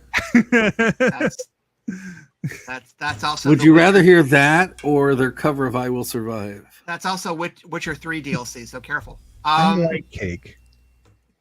I The like first cake, record's too. okay. First record's all right. I liked all of them. Yeah, they're great. They're better live than they are on record. At least I would like to see them live. I never have. Yeah. I've always kind of liked the fact that their music, it's kind of not at all, but kind of like the Willie Nelson in the fact that it feels like their music is holding on by just the barest like duct tape. yeah. and so all it takes is like some little musical miscue, and it's all going to fall apart. See, I saw them with Camper Van Beethoven, and it was not a night of musical prowess, but man, it was fun. Yeah. The one time Yeah, I saw and Cake is when Pavement's they. messy too. Pavement was always messy too. So Yeah. The one time I saw Cake, people were crowd surfing to Cake. Oh, weird. yeah, Yeah. You can say that those bands were messy, but the two bands that I've seen that were the absolute messiest were I saw Smashing Pumpkins about a month before they broke up. which time? The time around 2000. I was good. So this is when they fired Darcy. Okay. I've never been a Smashing Pumpkins fan, Okay, but you could tell they were fighting because they well they didn't- always do. yeah, but they wouldn't finish any songs, and they Okay. opened for Kiss, and it was hilarious because all of Dodger Stadium was booing the Smashing Pumpkins. Well, at It least the was Smashing hilarious. Pumpkins were attempting to actually play instruments. And then the other from what I understand, depending on the night you see the Melvins, they're either brilliant Yeah. or Yeah. don't want to play, and I saw them on a night where they didn't want to play, and it really was pretty funny. Yeah, Yeah. Nice. I think there's a new Melvins record, is there? yeah, there is. Okay. Again, I don't know anymore. I saw them again opening for Kiss. There was a period of time in my life where I was Kiss obsessed, but I am on the other side of that now. I saw them- Here's the thing: when I went to see, it was the reunion tour, and I went to see Kiss, and when I originally bought the tickets, it was supposed to be Soundgarden opening for them, and they broke up, and then it was supposed to be Alice in Chains, and Lane died. yeah. So I- But but we you're ended up talking- with, I think we ended up with some like guy with a keyboard, and I think it was The Hunger or Hmm. something like that, and Mhm. and he wasn't that great. So Are you it's like- talking the late '90s reunion tour, like the real reunion tour? this was the first reunion tour because this Okay. was the one where it was supposed to be. It was the one where Stone Temple Pilots opened like the whole first run of East Coast shows, and then it was supposed to be Soundgarden, and Okay. then Soundgarden. That was the exact second Soundgarden broke up. Yeah, because Okay. I saw them in that tour. I saw in Memphis, and that's Yeah. when they had the Melvins open for them. Yeah, and that was because originally it was supposed to be they were going to get like regional stuff, Yeah. and for our date it was originally supposed to be Soundgarden, and they broke up, and then it was supposed to be Alice in Chains, and that happened to be when Lane passed, so we didn't get either one of those. But you did see, in my opinion, probably I've seen Kiss more times than I want to admit, but you did see probably the best Kiss show. Yeah, I did see the Best Kiss show because I had seen them. I'd actually seen them a couple of times with them in the pre-reunion in the non-makeup period. Yeah. I think it was Hot in the Shade and Crazy Nights. Yep, I saw that. And tour. yes, that was the reunion show was much better because they were actually present and engaged. I saw when I saw them on that tour, I thought it was particularly hilarious because the opening bands for that were Winger, and that was right after Slaughter had put out their first Up All Night. Was it Tesla and Winger? No, we had Slaughter and we had Slaughter and Okay. Winger. I saw Okay. Tesla a different time, but the thing that Okay. was funny to me about it being Slaughter is my buddy Jason and I called it the "Fuck Vinnie Vincent" tour. Yeah. And Yeah. that's I think that's a joke for you and me, and that's about it. Yeah. No, and the weird thing is we got Tesla a lot. Tesla came through Huntsville a lot. Like a lot. They came through Jackson once. I did see them. They came through literally almost every 6 months Oh wow. with a different band. They would be there with Def Leppard, they would be there with Kiss, they would be there with Poison. They would be there. Tesla opened for a lot of bands in Huntsville, Alabama. So Tesla opening for Tesla. yeah, Nice. opening for themselves, coming and going, which was not the name of a Tesla album, weirdly enough. That is one of the things about growing up in the South, is that, and growing up in a city like Jackson, is we got all of those bands. We never got them in their heyday. but yeah, so but all of the if they were going to hit that area, they would hit Jackson because they had a Coliseum. Yeah. But tickets also were dirt cheap. I remember when I saw the it was Injustice for All tour for Metallica. Yeah. And this is one of those things that's going to make me sound like I am 8,000 years old. So that's back when we would buy tickets at the record store.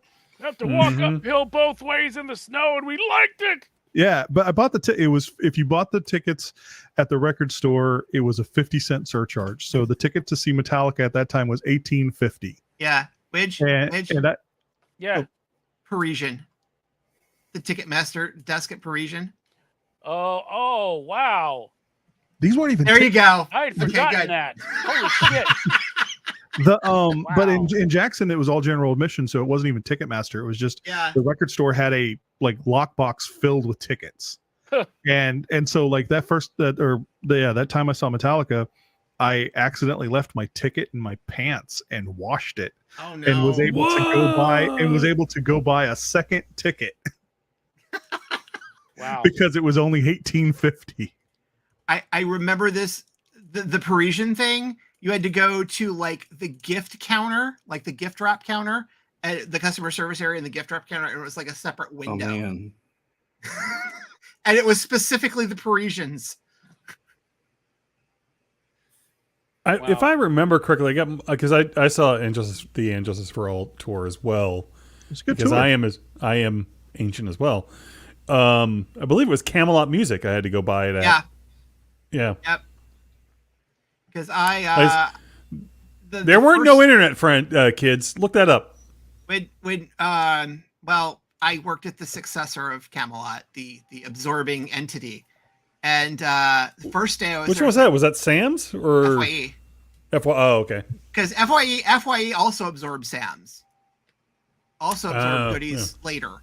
Sam Goodies. Yeah, But that's like what it I remember like the first day that I was at that store, I was like, can I work at the Ticketmaster counter? Which was just the because weird now which is just the on weird, principle you goofy wouldn't. nerd thing that I wanted to do the first day and nobody else wanted to do it. And I was like, So yes. so you were the enabler. You're the reason why the empire grew. No, I wish I'd gotten any of those fees, but I just thought it was the coolest thing to like sell the tickets. Which I was trying to look up the because I noticed on the definitely we have to do everything on the agenda, and I was trying to look up the reviews for The Flash, Yeah. and I think Rotten Tomatoes is down. I can't get to it. No, that's fast. That's Fast X. I will say the marketing around that is hilarious to me, and the fact that if you see like the later trailers for the Flash is not in that movie apparently. Well, like Keaton's doing. You saw the Father's Day thing Keaton did, Oh, right? shit. No, I didn't see that. Yeah, Keaton's been doing like I think it's Instagram, maybe some Twitter videos where he's basically doing the Father's Day promotion for the Flash. I mean, it's obvious they know that, we don't want to support Ezra Miller. So they're like, they're not in this movie. They're not. This is a movie with Supergirl. Except And that they're in there twice. yeah, I did get a page Two times to, the person you don't want to see. yeah, I did get a page to load from I can't get to Rotten Tomatoes proper, but somehow I was able to get around. I got it up. It's 72%. Didn't Oh, it okay. now didn't Rotten Tomatoes tweak the downvoting and upvoting system? Didn't they I think it's recently still do that? 60%. Well, no, but didn't they just overall? Because they did that with. I remember because that came in because of the heat Little Mermaid got even before it was while it was still trailering. But I know they tweaked. Yeah, because racists are going to racist. Anyway, go on. Well, no, but they tweaked. They did something to tweak the rating system so that some of the review bombing could be had a smaller effect on the film's rating, or something like that. I'd read something. It occurred to me that because Ezra Miller is in the film twice, if he wasn't already a they them that would make him a they them because he would then be a plural they them. Yes. I don't know why my brain went there. Congratulations.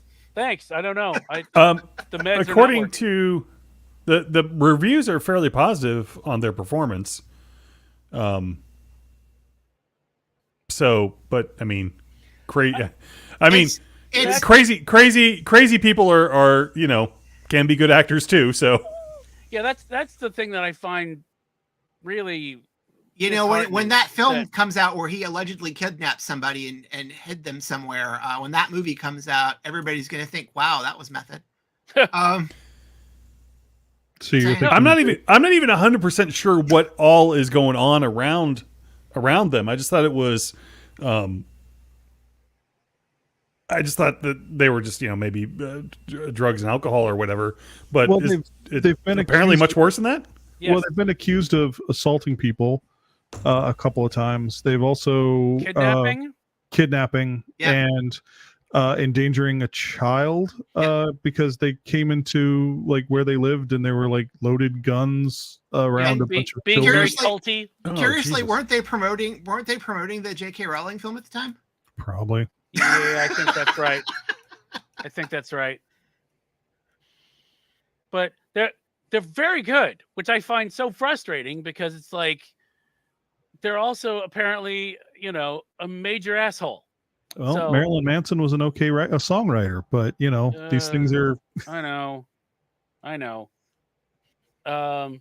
Yeah, they were the best part of the 16-hour-long Justice League. Yeah. So what can you do? I don't know. But yeah, it does kind of it always kind of loops back to the question of what do you do, and people, not even performers or art you like, and then it turns out they did something horrible, and what do you do with that? I mean, Well, that's what I really like, the whole Kevin Spacey thing. I'm like, Yeah. there's some of his movies I fucking love, mhm. and like LA Confidential. Like, unfortunately, that did a number on Baby Driver. That Baby Driver was a movie that really didn't deserve that. Exactly. Well, with two of them. Yeah. But the thing with Baby Driver, and what I try to remember in a lot of these cases, with the exception of when you've got someone who is like a filmmaker like Polanski, who continuously gets people to work for him, I really can't support his stuff. Yeah. But stuff that has actors in it that, especially if they were cast before we knew they were Yeah. idiotic. Exactly. You have to remember that, by supporting like a movie like Baby Driver that has two people in it that are incredibly problematic, but there's also a bunch of actors that weren't.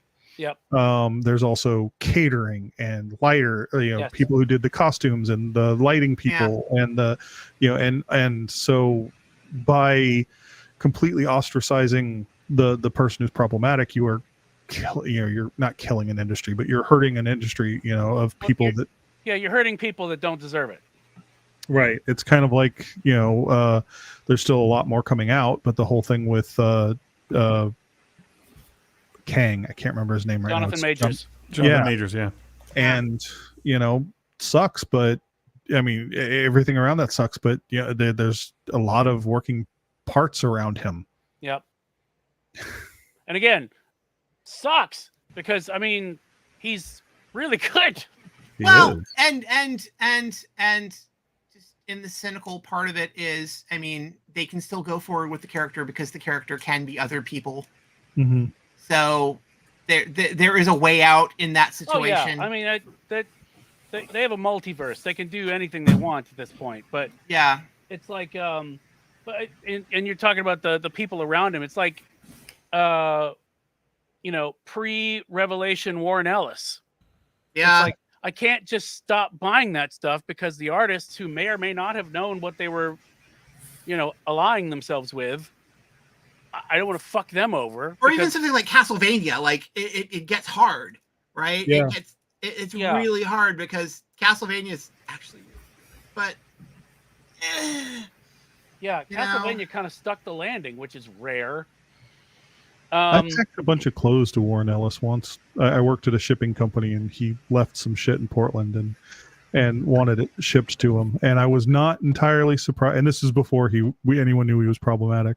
But I was kind of tickled by the fact that all of the clothes were black, covered in like animal fur, and reeked of cigarettes. And I'm like, yep, that's a Warren Ellis box. yeah, that kind of sounds like it. But yeah, going forward, I can't do it. But No, like the previous projects, you know, I can't just not. I can't not do it if I was gonna do it because there's too many other people involved. And, Right. and I guess the question with the Flash is like, aside from the real life questionable actions of actors, like considering that both Shazam and Black Adam sort of, I won't say flopped, but didn't do as well as didn't meet predictions The Rock because will come to your house and fight you if you say Black Adam flopped. Black Adam flopped. It cost a lot of money. That dude cost a lot of people some money. Not The Rock, but cost a lot of people some money. Did you watch Black Adam? It's not good. Yeah, so did I. Yeah, It's It's not Pierce good. Brosnan was okay No. in it. Pierce Brosnan was pretty good in it, but no, that movie is boring as shit. it's boring. That would be the best. Hmm. Even the charisma of The Rock was just like, Because And that's saying Rock, something. the Rock plays Black Adam so completely one note. He's mad. Hmm. That's all he is. Hmm. But I guess the honest question is, because they had already kind of signposted, okay, we're not doing anything else with this, that it kind of hurt Black Adam and Shazam. Shazam. Yeah, I mean, that kind didn't of help. hurt both of that It kind of certainly hurt- didn't help. Yeah, I mean, it's like sometimes when you know, when there's a show on, say, Netflix that gets canceled after one season, you know, some people just go, well, why bother? Because they're not going to be able to finish the story. I mean, and it's to the point now where I believe James Gunn, like maybe 2 days ago, said, yeah, Blue Beetle's where it starts. And I think he's only saying that because he knows if he doesn't say that, nobody's going to Blue Beetle. So Yeah, and that would be a shame because I would like for that one to yeah, do well. yeah. I mean, he's not saying that for Aquaman, obviously, but he's saying that for Blue Beetle. Yeah. Aquaman doesn't need it. Aquaman doesn't Aquaman will need it. do fine. Yeah. I Yeah. mean, Well, I am just if curious to Momoa see- and Fast gets people to come out, I mean, come on. I am well, people were going to curious come out for about- Fast anyway, but Yeah. Well, it's- although if you look at like the box office for that, it's tanked off a lot. Yeah, it has. Because It that has. was front loaded. That's been more front loaded than any of them. Yeah. It didn't have any staying power at all.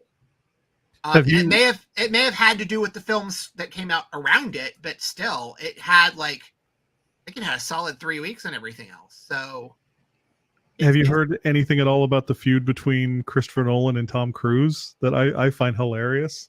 No, what is this? What? Oh, he's mad about Oppenheimer stealing IMAX theaters for Mission Impossible. Yep. Oh, wow. But the thing is, Oh. because Nolan films in IMAX and wanted IMAX, he booked when the movie was greenlit, he booked the theaters. date? They've been booked for years. Tom, Good And- for him. Tom, and- if you're listening, really, if you've mixed your film properly and people can hear your dialogue, you've won. Yeah. Yeah. The best synopsis I heard of Oppenheimer was a friend of my friend Elizabeth, but her friend said that it's because of how poorly Tenet did. Yeah. How isn't it great now that Christopher Nolan's follow up is about a guy who made a bomb and is real sad. Wow. I and the thing is, I am super interested because Cillian's been on a kind of a run. And the But, trailer's fucking amazing. Yeah, but I don't know if it works. I don't know if I feel like I want to go see that as a summer flick. I really think they should probably re-release it in the fall. Are you going to stream it in your bunker? Well, step 1, get bunker. Step 2, I mean, it's real hard to get me out of my house and into a movie theater right now. Yep. And I did it for Spider-Verse. I'll do it for Barbie. And I'll probably Whoa! I keep That looks forgetting kind about of Barbie. amazing.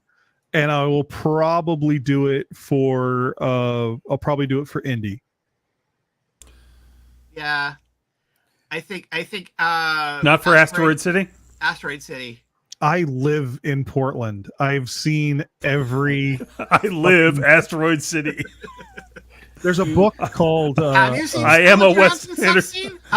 I'm a Wes Anderson character. there's a No, book you- out there that's called Accidentally Anderson, and it's Yeah. just pictures of and a lot of the times, like when the sun's going down around here, it is so fucking Accidentally Anderson. You know, you see the people with the striped shirts with the ridiculous mustaches driving a fucking penny farthing, and you're like, Everybody set up a camera and pan into it. now, that being said, I will say, although I don't think I'll go to the theater to see Asteroid City, I tell myself every time he puts out a new movie, I'm like, okay, this is too twee, I'm out. And then eventually I see it, and I'm like, fuck, I do like his filmmaking. Yeah. It is. I do, but right? I know, I right? do, but it's almost like he's to the point where he's like, "Oh, aren't I clever? Look at all the people that are in it." Right? I don't Well, even yeah, care but about French that. He's Dispatch been was a doing good that from the movie. beginning. I know, but Yeah. I'm afraid. Yeah, but it's gotten worse, right? With the exception of Isle of Dogs. Isle of Dogs was the Yeah. one that I was like, this is shit. Like once he realized he can get Bill Murray in literally everything, that's what's going to happen. That's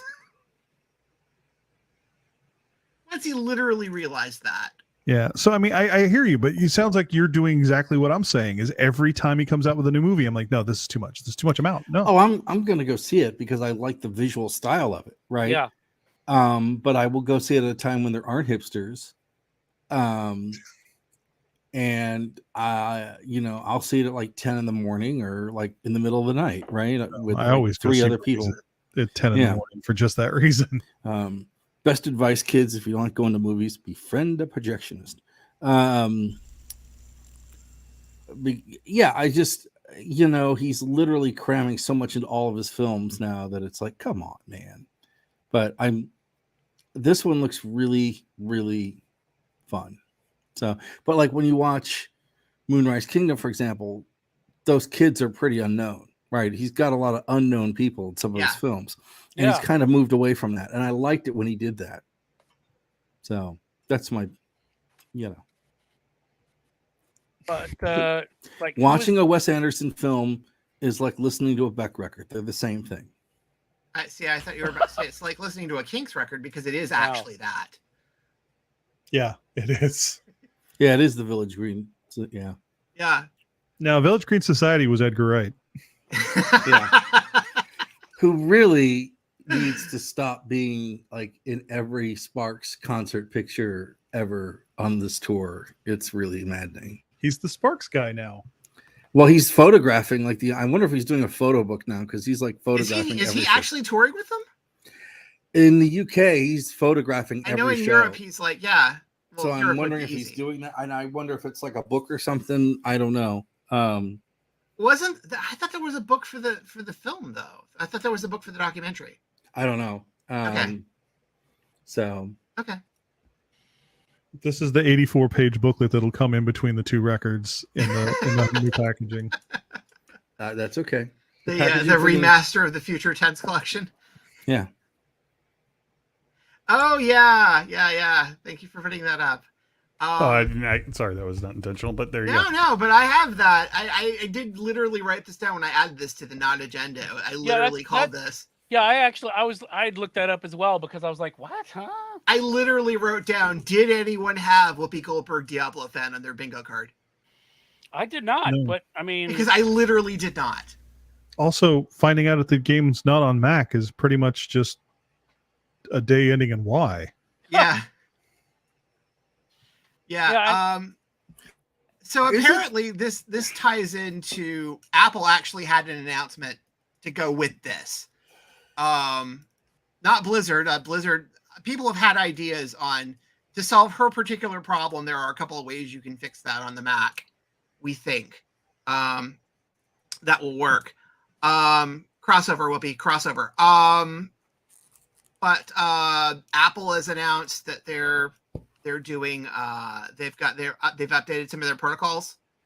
I think there's Metal 3 is an API they're going to come out with. Oh, I see. It's wine based. Okay. Wine based, yep. And so through that, which is actually the exact, I think it's the exact version that is crossover.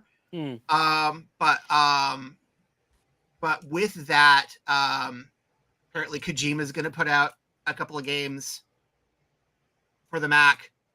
I believe Death Stranding is going to end up somewhere else you don't want to be. But Death Stranding Director's Cut and a bunch of other games are about to get ported over to Mac. Blizzard is jokingly saying they're working on it for Diablo 4, but I just thought that was really funny because I did not have Whoopi Goldberg Diablo fan on the bingo card. And this is great. It's always interesting. It's always interesting when you learn what games people play. Like, what was it, during the pandemic lockdown where Danny Trejo was doing what, Animal Crossing? Yeah. Danny Trejo was doing Elijah Wood you would kind of figure would play Animal Crossing. Yeah. But Danny Trejo not only played Animal Crossing, but came out and gave his whatever character info so you could befriend him in the game. Thus shutting up everyone who was complaining that was not, it's just a game for girls or whatever. It's like, he also Danny Trejo that. But he also put out he was like part of the team that put out, I don't think he actually programmed or anything, all right, but did a skater game as well. Yeah. He's got everything going. But I remember, everybody knows Ice-T plays literally any shooter ever made. Mm-hmm. I did know that, yeah.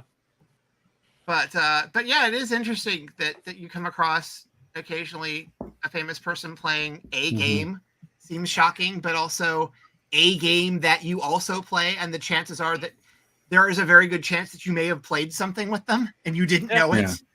Well, it's not even that they play games. It's just like that they play a game you wouldn't necessarily associate with. Like, if you had to guess, what's the game Whoopi Goldberg plays? Well, Whoopi is kind of a nerd, so. Yeah. No, that's true. That's true, but I would have gone for some other game before Diablo 4. Diablo 4 maybe 3 or 4 or 5, notches down. Yeah, like it may be a stretch, but if she's like also into Destiny, which she may be, that would surprise me a little more than Diablo because Destiny is a little more of a shooter than it is anything else. Yeah. So, well, and that's one of the reasons why I love Desert Island Discs. You get to hear people and you go, really? You're into that? Wow. Because I would have put Whoopi at Fall Guys. Yeah. Sure. A casual game, a party game. Jelly beans. Everyone likes jelly beans. Oh dear. Well, shall we mosey into the land of recommendations as opposed to the land of make-believe? Oh, there is that headset, though. Did anyone want to say anything about this crazy headset? Yeah, this Apple headset. I want to say Go ahead. I want to say we're heading headlong into what Wally has been warning us about. Yeah, but that's just that. Those are the most expensive ski goggles I've ever fucking seen. They're the heaviest ski goggles you'll ever have. Really? Because it's interesting. They were talking about this. Go ahead. This picture right here just seems wrong. It seems like it's the beginning of like a villain's backstory, plotting out a crime. It doesn't seem. Wait, hang on. It gets better. Do they have the shot of like when it like projects your eyeballs? It projects your eyeballs. Well, that is so weird. Yeah. Yeah, because there are cameras on the inside of it. So like if someone comes up and starts talking to you, you can switch it so that they can see your eyes when you're talking to them. But it's a image of your eyes, not your eyes. It's an image of your eyes projected on a screen that is on the outside of the goggles. Okay, that's fucking weird. That's weird. I mean, granted, they're seeing an image of your eyeballs anyway to begin with, rather than your actual eyeballs. But now they're seeing an image of an image of your Yeah. eyeballs. Yeah. And Right. also the thing he's got up now, the image that is up now, listeners in the audio realm, Yes. it is a 3D recording, Nice. which is basically, remember the episode of Black Mirror where you can basically record all of the stuff. That Like, is it's recording everything all the my time. worst nightmare. Yes. It looked exactly when they showed it in the Apple porn that it that's what we call it. Where it's the the loving shots of the aluminum being made and everything. Yeah, that's what they yeah. You've seen an Apple keynote before, you know what it looks like at home. I just want to say though, looking at that headset, that there is no physical way that Dr. Doom could wear that. So I think they need to go back to the drawing board. Well, I mean, the thing is, and you have to buy lens if you have glasses. You have to buy prescription. So that's $3,500, but that's just the headset. If you have glasses, Then You add have- another, like, depending on your eye condition, that's like another $800, $900. Okay. you have to buy specific lenses to Yeah. screw into the thing. Okay. Let me just say, for $3,500, your screen needs to adjust to whatever my eyes have wrong with them. You know what I'm saying? Because I know you could do that. The eye doctor I went to for the longest time, that thing that they would bring, they bring down in Yeah. front of you and they switch things Well, out. they and have the better or dial worse, in the better or middle, worse. right? Well, they had a dial and whatnot, but there was a doctor there who had apparently come up with some way of doing that without having anything in front of your face. I still don't Like- understand how it worked. Like, didn't the Viewmaster have a dial? It is the weirdest. It was the weirdest fucking. It was the only. Did you have time- insurance, Widge? Or was this just some guy at the mall? No. Oh, I had insurance. He was an actual. He was an actual. Does this he seem got- like He got his vision test at Claire's. It was the only time. I got my ears pierced while I was there. That was the first time that I had they had the Optomap where they didn't have to dilate your eyes. They just take a picture of the inside of your eyes, and he actually explained to me why my eyes were screwed up and showed me like, oh, here's your optic nerve, and here's where the thing is and the stuff. And I was So you basically went to a doctor and took ayahuasca. We're going to God, I travel wish. inside your Who's- eye. God, I Who wish. wants to tell Widget none of this technology exists? So if I'm understanding correctly, you went to a doctor and he told you why you failed genetically Well, I on mean, a genetic level. I've had teachers telling me And a that my generic whole level. life. I've been. Yes, but you didn't pay the teachers, and neither did the state. Wait, you didn't? No, I didn't. I didn't. No, in genetics class, I remember telling them that my mother is blue-eyed, my father is blue-eyed, my sister was blue-eyed, and I'm blue-eyed, and they're like, "You can't see where the shit, can you?" I'm like, Ta-da! Yep. Good lord. So Anyway. not recommending those. Not recommending the ski goggles. Although the other thing I noticed about, and somebody actually pointed this out, I was watching something, I think this morning, and somebody pointed out because the headsets that I've had, or the one that I have experience with was just the PSVR, it has something to hold the thing on your head. It has a middle strap. "Right, There's a Right. middle That's just section a- to like hold it on your head because the thing is too heavy. And the prototype for the Apple one that they've been demoing with people actually doesn't have that. And because you have the glass and the aluminum and the two screens, it's really heavy. So they're like, somebody's going to have to come out with like a peripheral or Belkin's going to come out with like the middle strap is what that's going to be. But you can buy it from Apple. It's just an But you additional can buy it from $300. Or you can go on Amazon and get 15 different knockoffs for it for 20 cents. Yeah. Oh, what's the Amazon Basic? What is that one's going to be like? And I don't need something that's going to record things in 3D for me. I have anxiety. That does it just fine.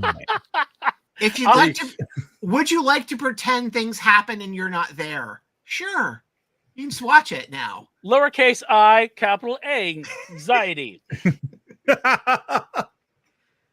Good lord. So Yeah, I can relate. recommendations. Do you- Yeah, recommendations. Yeah, we we've can do that. we've decided we're not recommending the ski goggles. The Vision But Pro, maybe the Vision. Start- Although it does make the price of PSVR 2 a lot less in comparison. So if you've been on the fence, $600, $3,500. wow.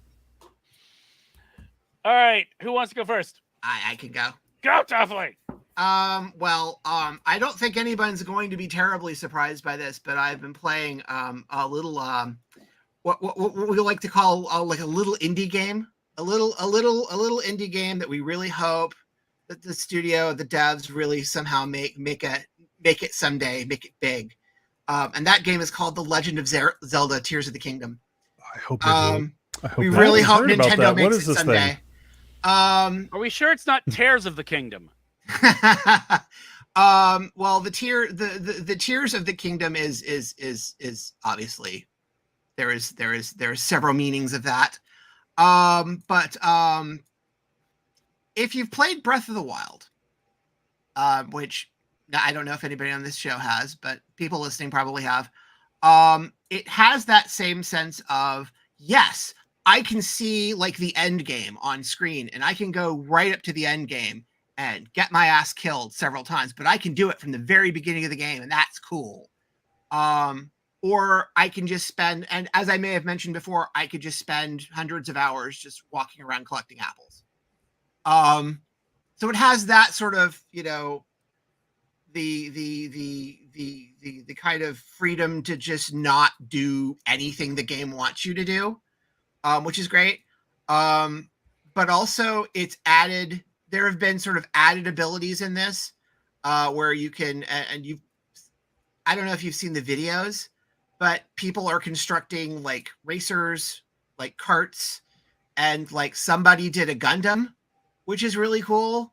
Other people are doing, you know, death phallic symbols. But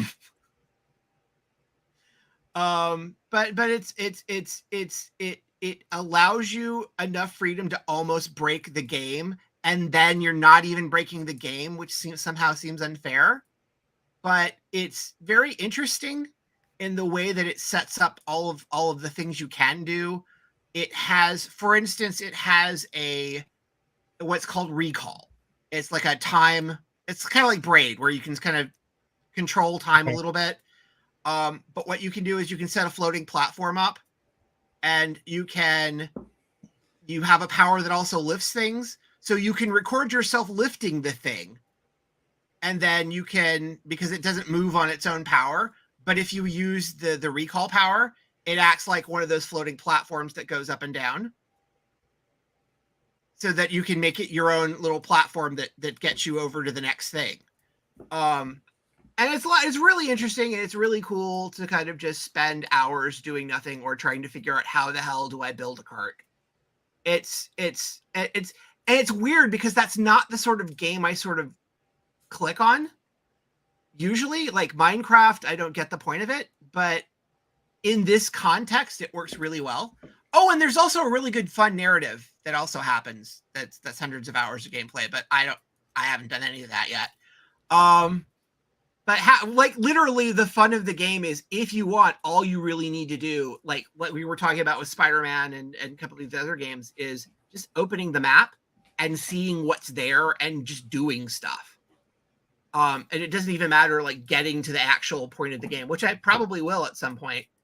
But it's amazingly, it looks really good and it runs really well, but it's still on the Switch, which is almost a 7-year-old piece of hardware, which is getting up there in terms of consoles. But it works really smooth, and Nintendo does the thing where for some reason they can figure out the alchemy of how the hardware works, and it's just really smooth, and I haven't had a whole lot of slowdown with it yet. And it's a really interesting, fun, crafty sort of game, or it can be just straight on RPG. It can be just the Zelda game. But it's really fun, and I've enjoyed it, and I've wasted a lot of time with it, and that's kind of what I look for in video games these days, is how can I waste time in a quality manner? And That seems to be the best way to do it. So I really hope Nintendo does well with it. We hope that those indie kids work it out and make a little bit of coin. Yeah. Toughly, I just want to say real quick that I have experienced Breath of the Wild, but I usually keep Mentos with me so that I Yes. can try to take care of it before I offend anyone. Well, I have inhalers, so that always helps too. Whatever works. Whatever works. My final entry in the De La Soul Record Club of the Month is Stakes is High, which is the self-produced album, the 4th record. It's really good. And as I've been mentioning this, I have neglected to point out that you don't have to wait on the physical releases. Starting in March, they were all available digitally.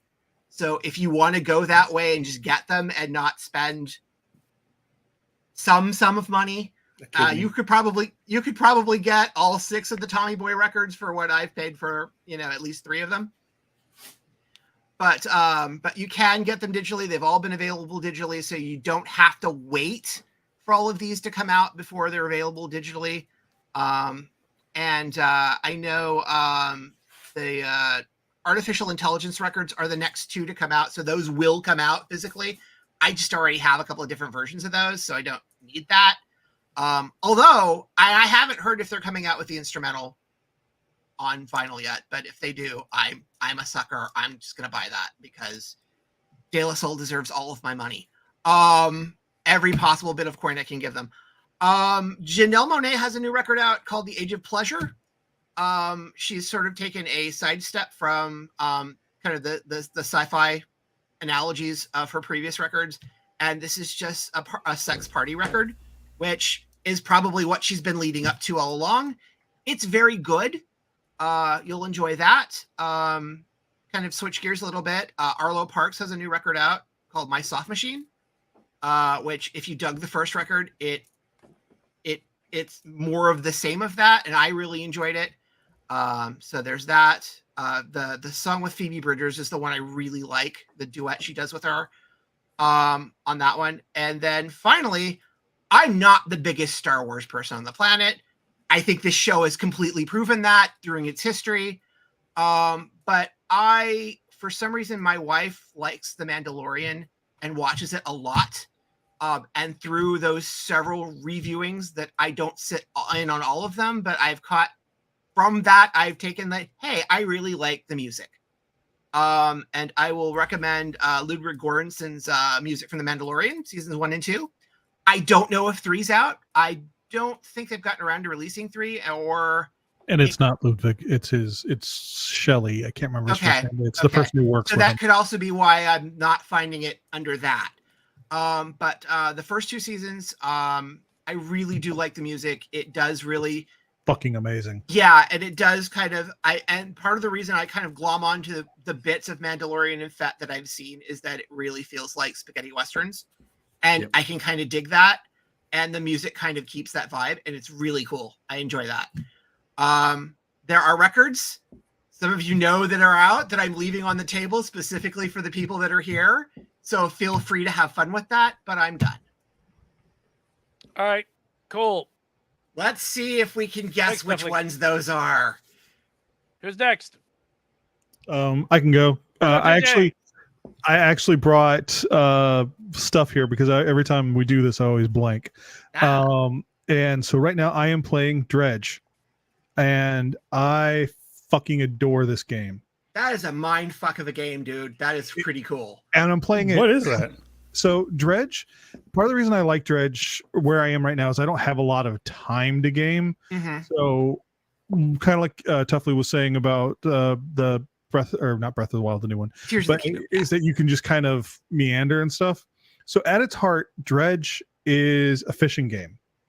You are the captain of a fishing boat. You've gone to a small town that lost their fishermen, and you go out in the ocean, you catch fish, you make money, you get better equipment, get bigger fish. There's also Eldritch Horror going on at the same time, because there are runes that are to elder gods. If you go out at night, you have a fear meter that goes up, and you start getting paranoid, and rocks appear right before your boat, and you can crash. There are fish that only appear at night. Some of them are aberrations. They're like these weird mutate. Like there's this one carp that I keep catching at night that has teeth and no eyes, and it just eats, is what it says. But it just, the mood gets creepier and creepier as you go, but it's also played it, kind of how you want to. And so although it is spooky, it's mood. You can avoid a lot of the spooky stuff if you're not trying to do it.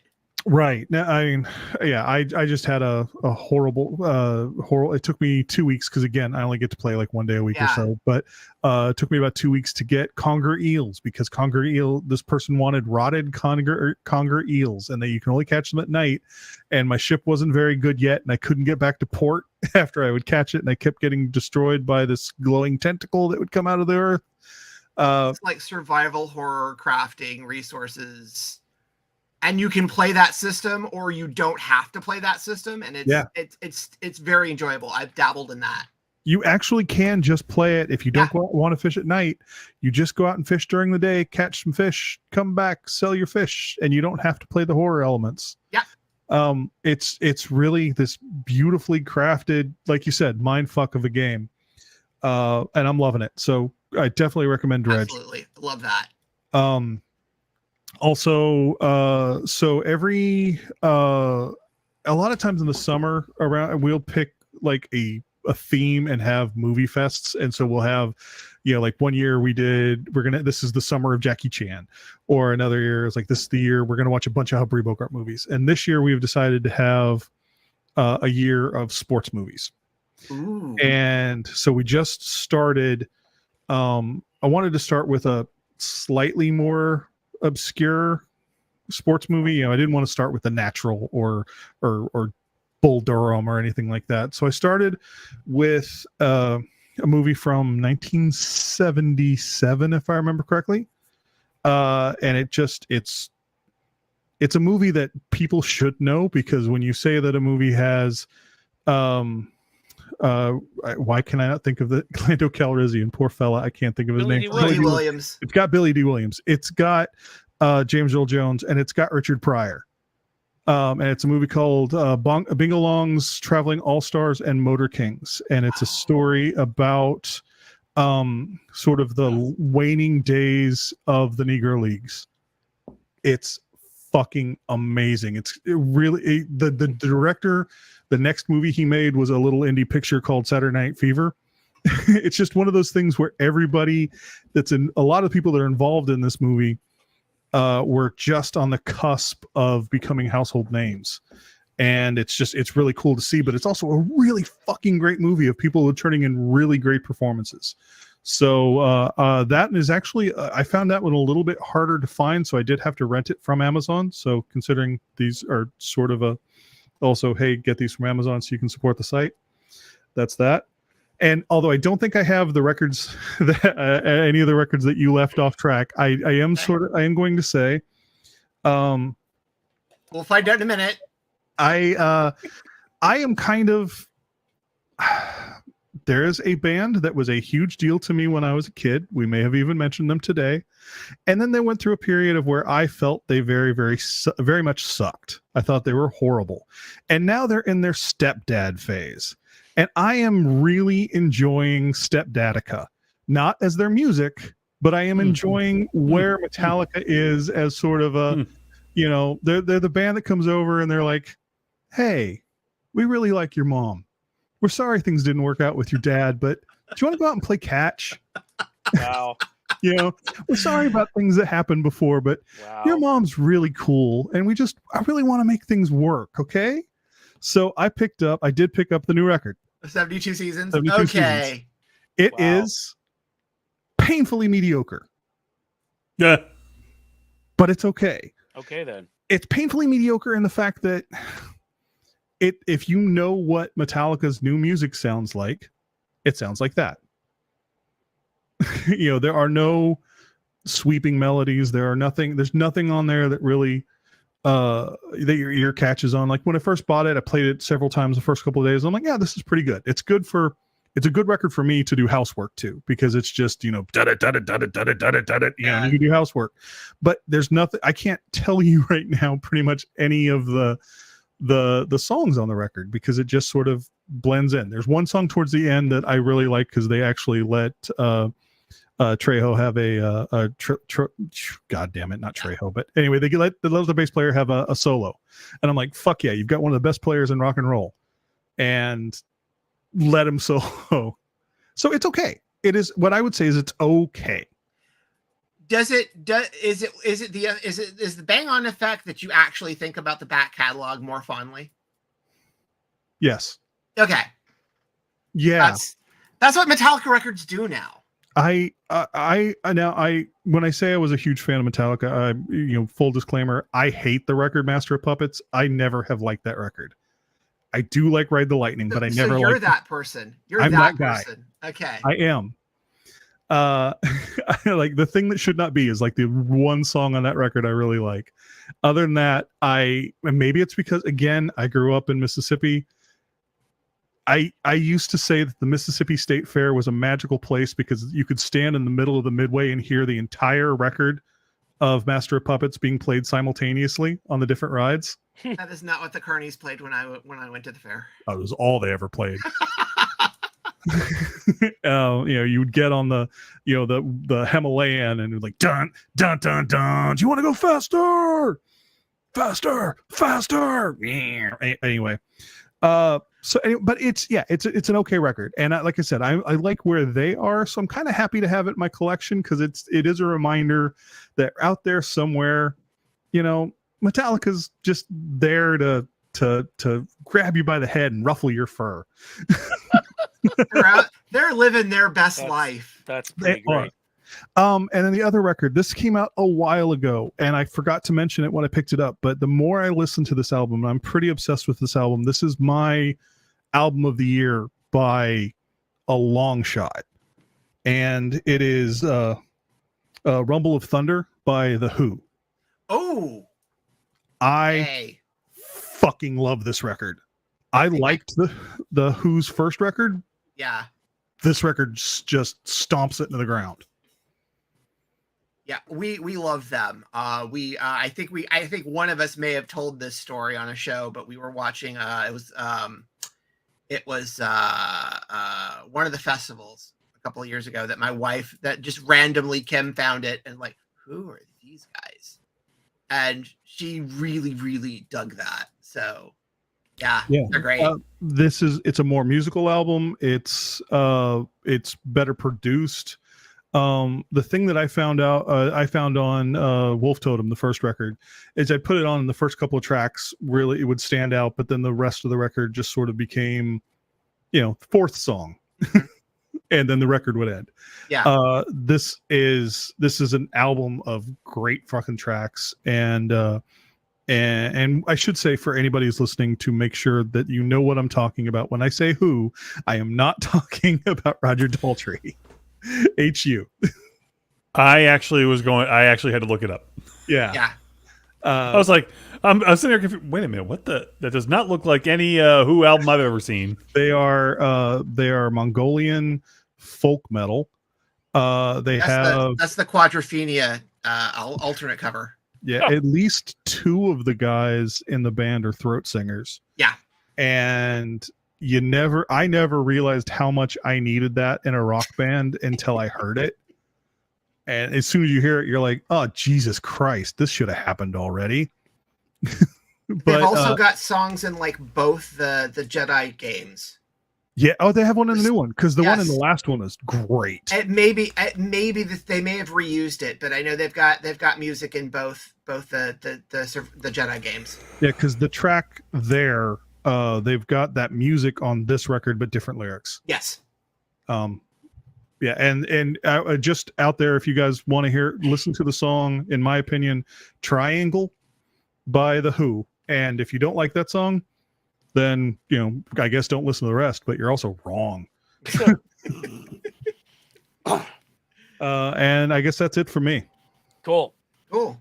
All right. Thanks, JJ. Rob, what you got? So I'm going to start with a band from England. They're called Bar Italia, and they've got an album called Tracy Denham. So if you kind of like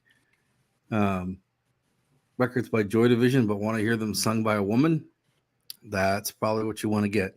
So I'm going to go with that. And then also Louise Post of Veruca Salt has a new solo record out called Sleepwalker.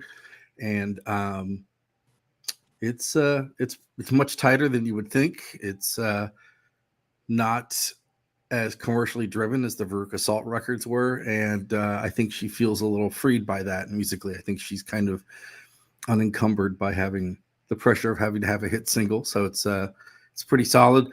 And the last one's kind of a no-brainer. It's The Girl Is Crying in Her Latte by Sparks. Check Album. one off. Yeah, album 26-ish, I think. Good Lord. If you haven't seen the video yet with Kate Blanchett, you're missing out too. So It's a great album. I really do like this one. yeah, it's got the track order for it. They really laid it out well.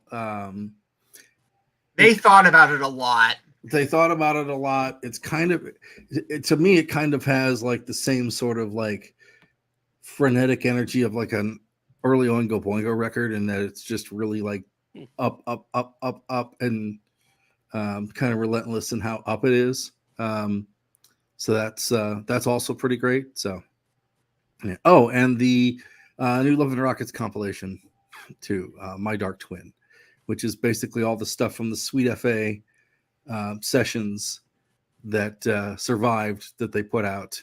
They recorded Sweet FA at Rick Rubin's mansion, and then they had a fire and everything got destroyed except the stuff that drummer Kevin Haskins took with him on his DAT, portable DAT recorder. So they have the track they recorded with Genesis P. Orridge and from Psychic TV and a few other things, but it's 2 discs. It's all the outtakes and some other songs that are actually better than some songs on the record. So that's it for me. I do want to recommend the latest musical venture from a guy named Widget Walls, which I believe premieres this week. This Two. week as we recorded this. So, yes. The Sonic Emporium is showing up on Louder Than War Radio. The same folks that have Rob doing antics on their station now are going to have me doing whatever the hell it is that I do.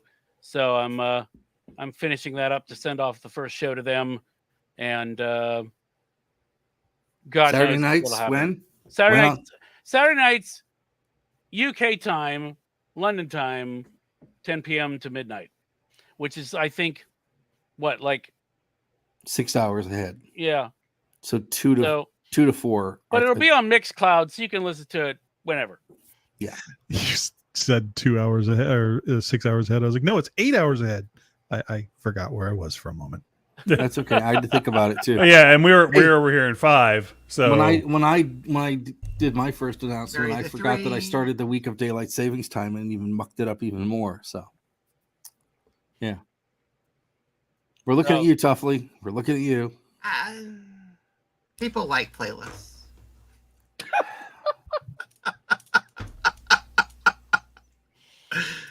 Oh, yeah. I see. So- You're gonna be the Harrison that keeps the Beatles from reforming. I see how it is. There's another Beatles track coming out. They announced today. Yeah, I saw something about that. I'm not. What has happy Jeff about it. Lynne done now? They're using AI. I kind of hate it, but they're doing it right. Everybody's given permissions. Well, nobody in Harrison's estate has, from what I understand, but the other ones have. Yoko and Paul agreed, so it's happening.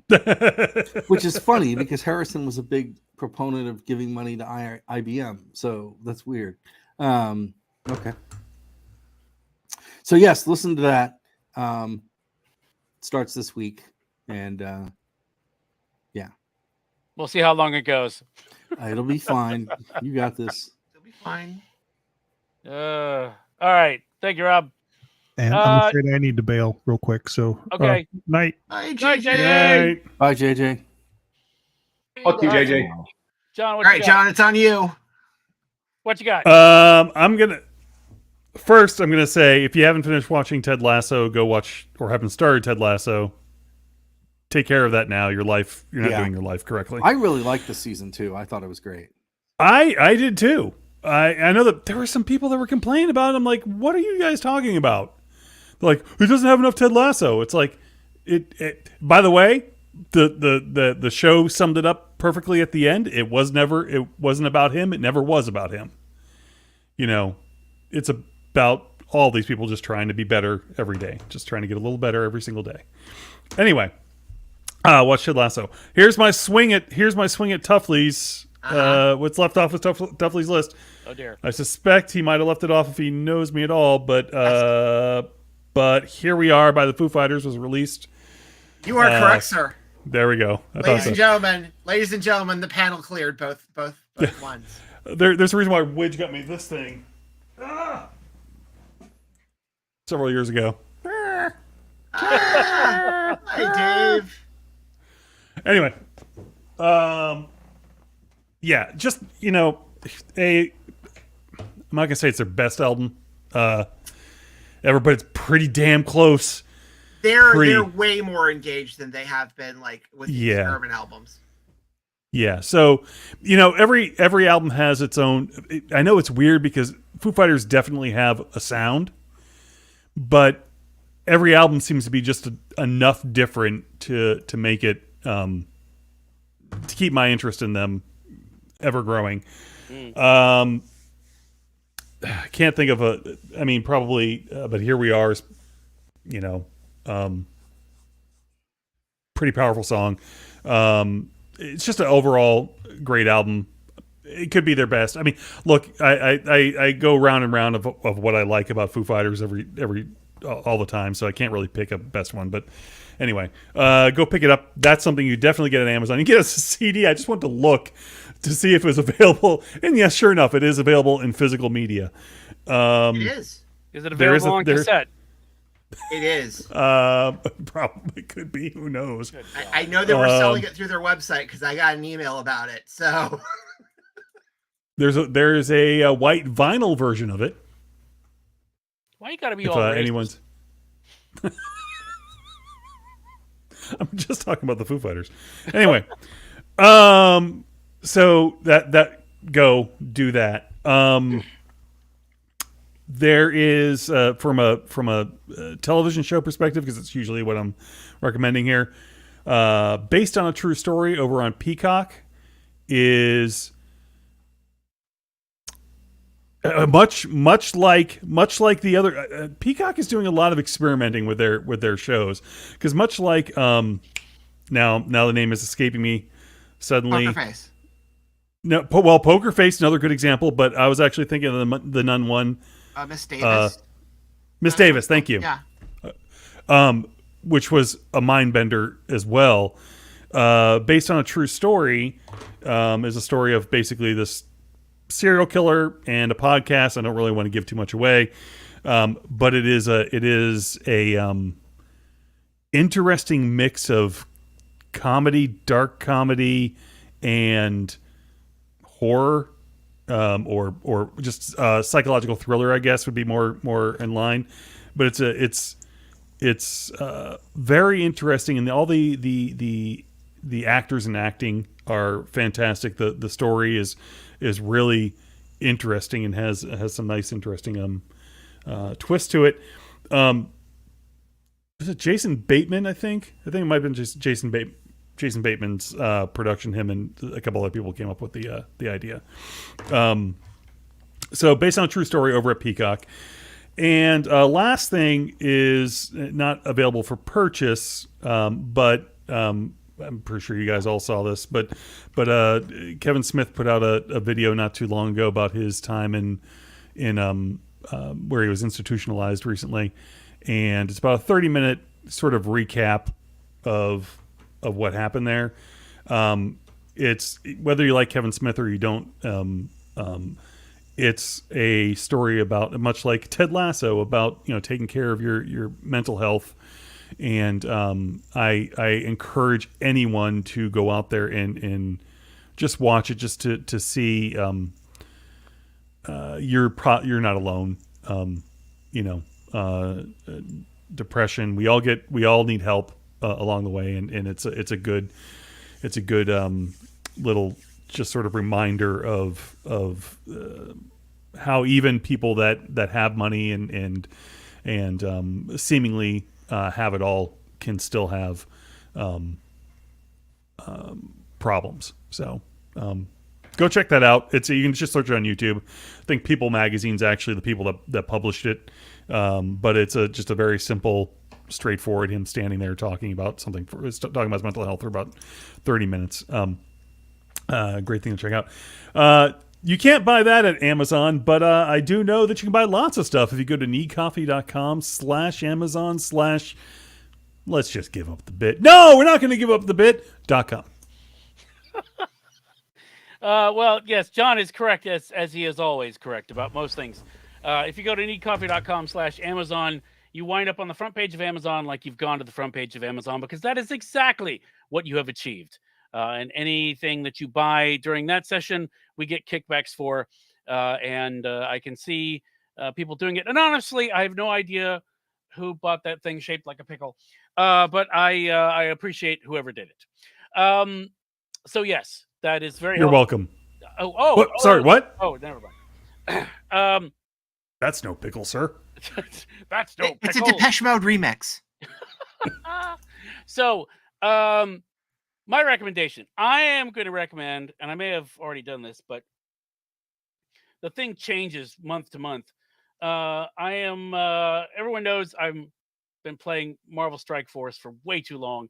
But I'm also playing Marvel Snap, which is a hellacious amount of fun, partly because the games are so quick.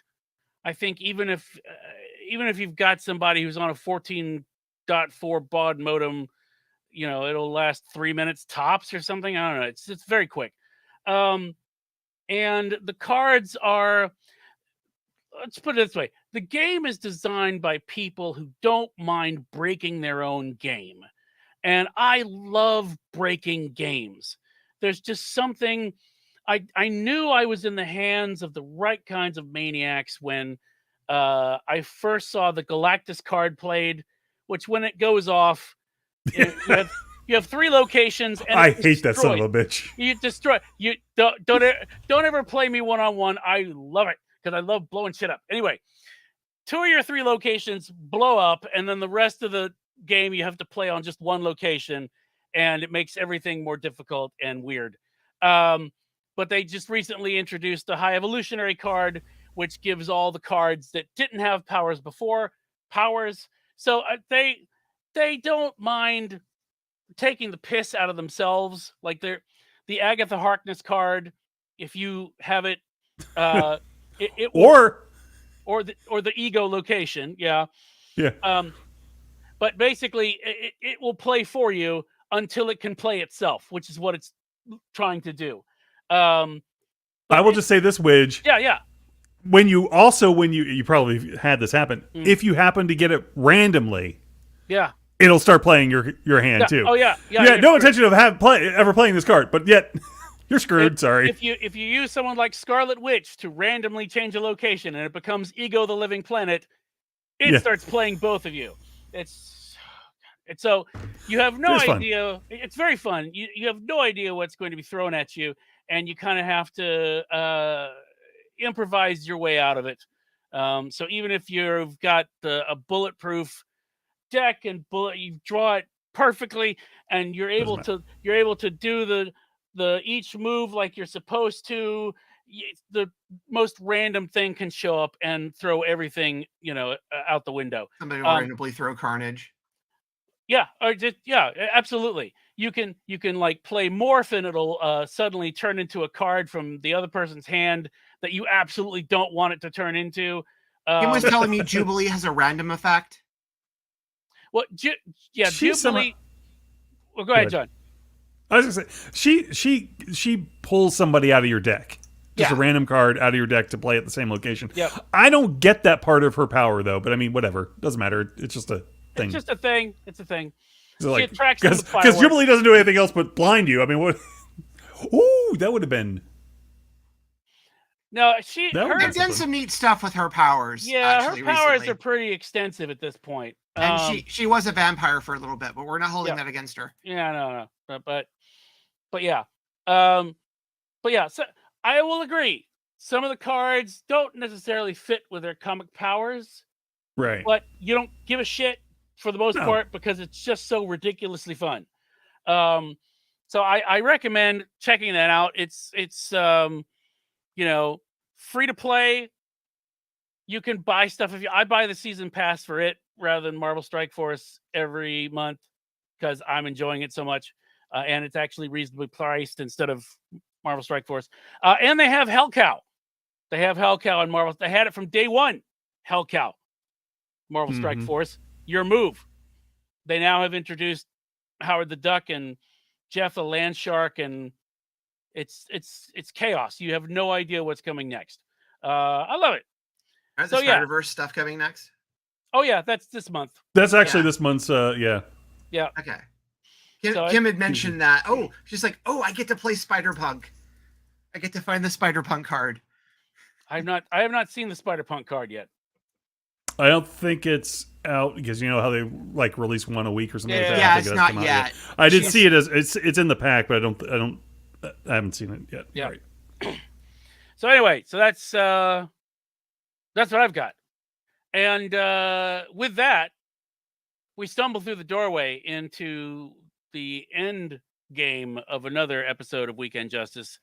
And I think it is only right that as we reach the borderlands between this podcast and the rest of reality, we kind of look at each other in stupefaction and simply say, bus. Bus. Bus. Bus. Yep. But not the Penn and Teller bus. No. Or the That double never Dutch ends. bus. Or the Magical Mystery Tour bus. Or the Cat bus. Not that either. No. No. Well, I'm glad we've narrowed it down. You need to stop driving. Wonder if JJ can parallel park that bus. Anyway. Anyway, so that's it. That's it. That's it. That's it. Was that it? We said bus. That's it. Convoy. Yeah. Oh. Oh yeah. Rob loves Convoy. Leave studio. Oh. Good night, live whoever. Goodbye, live. Okay. Well, I guess that's it. I'll just end the Yep. broadcast then. Okay. Yeah, just All goodbye, right. live.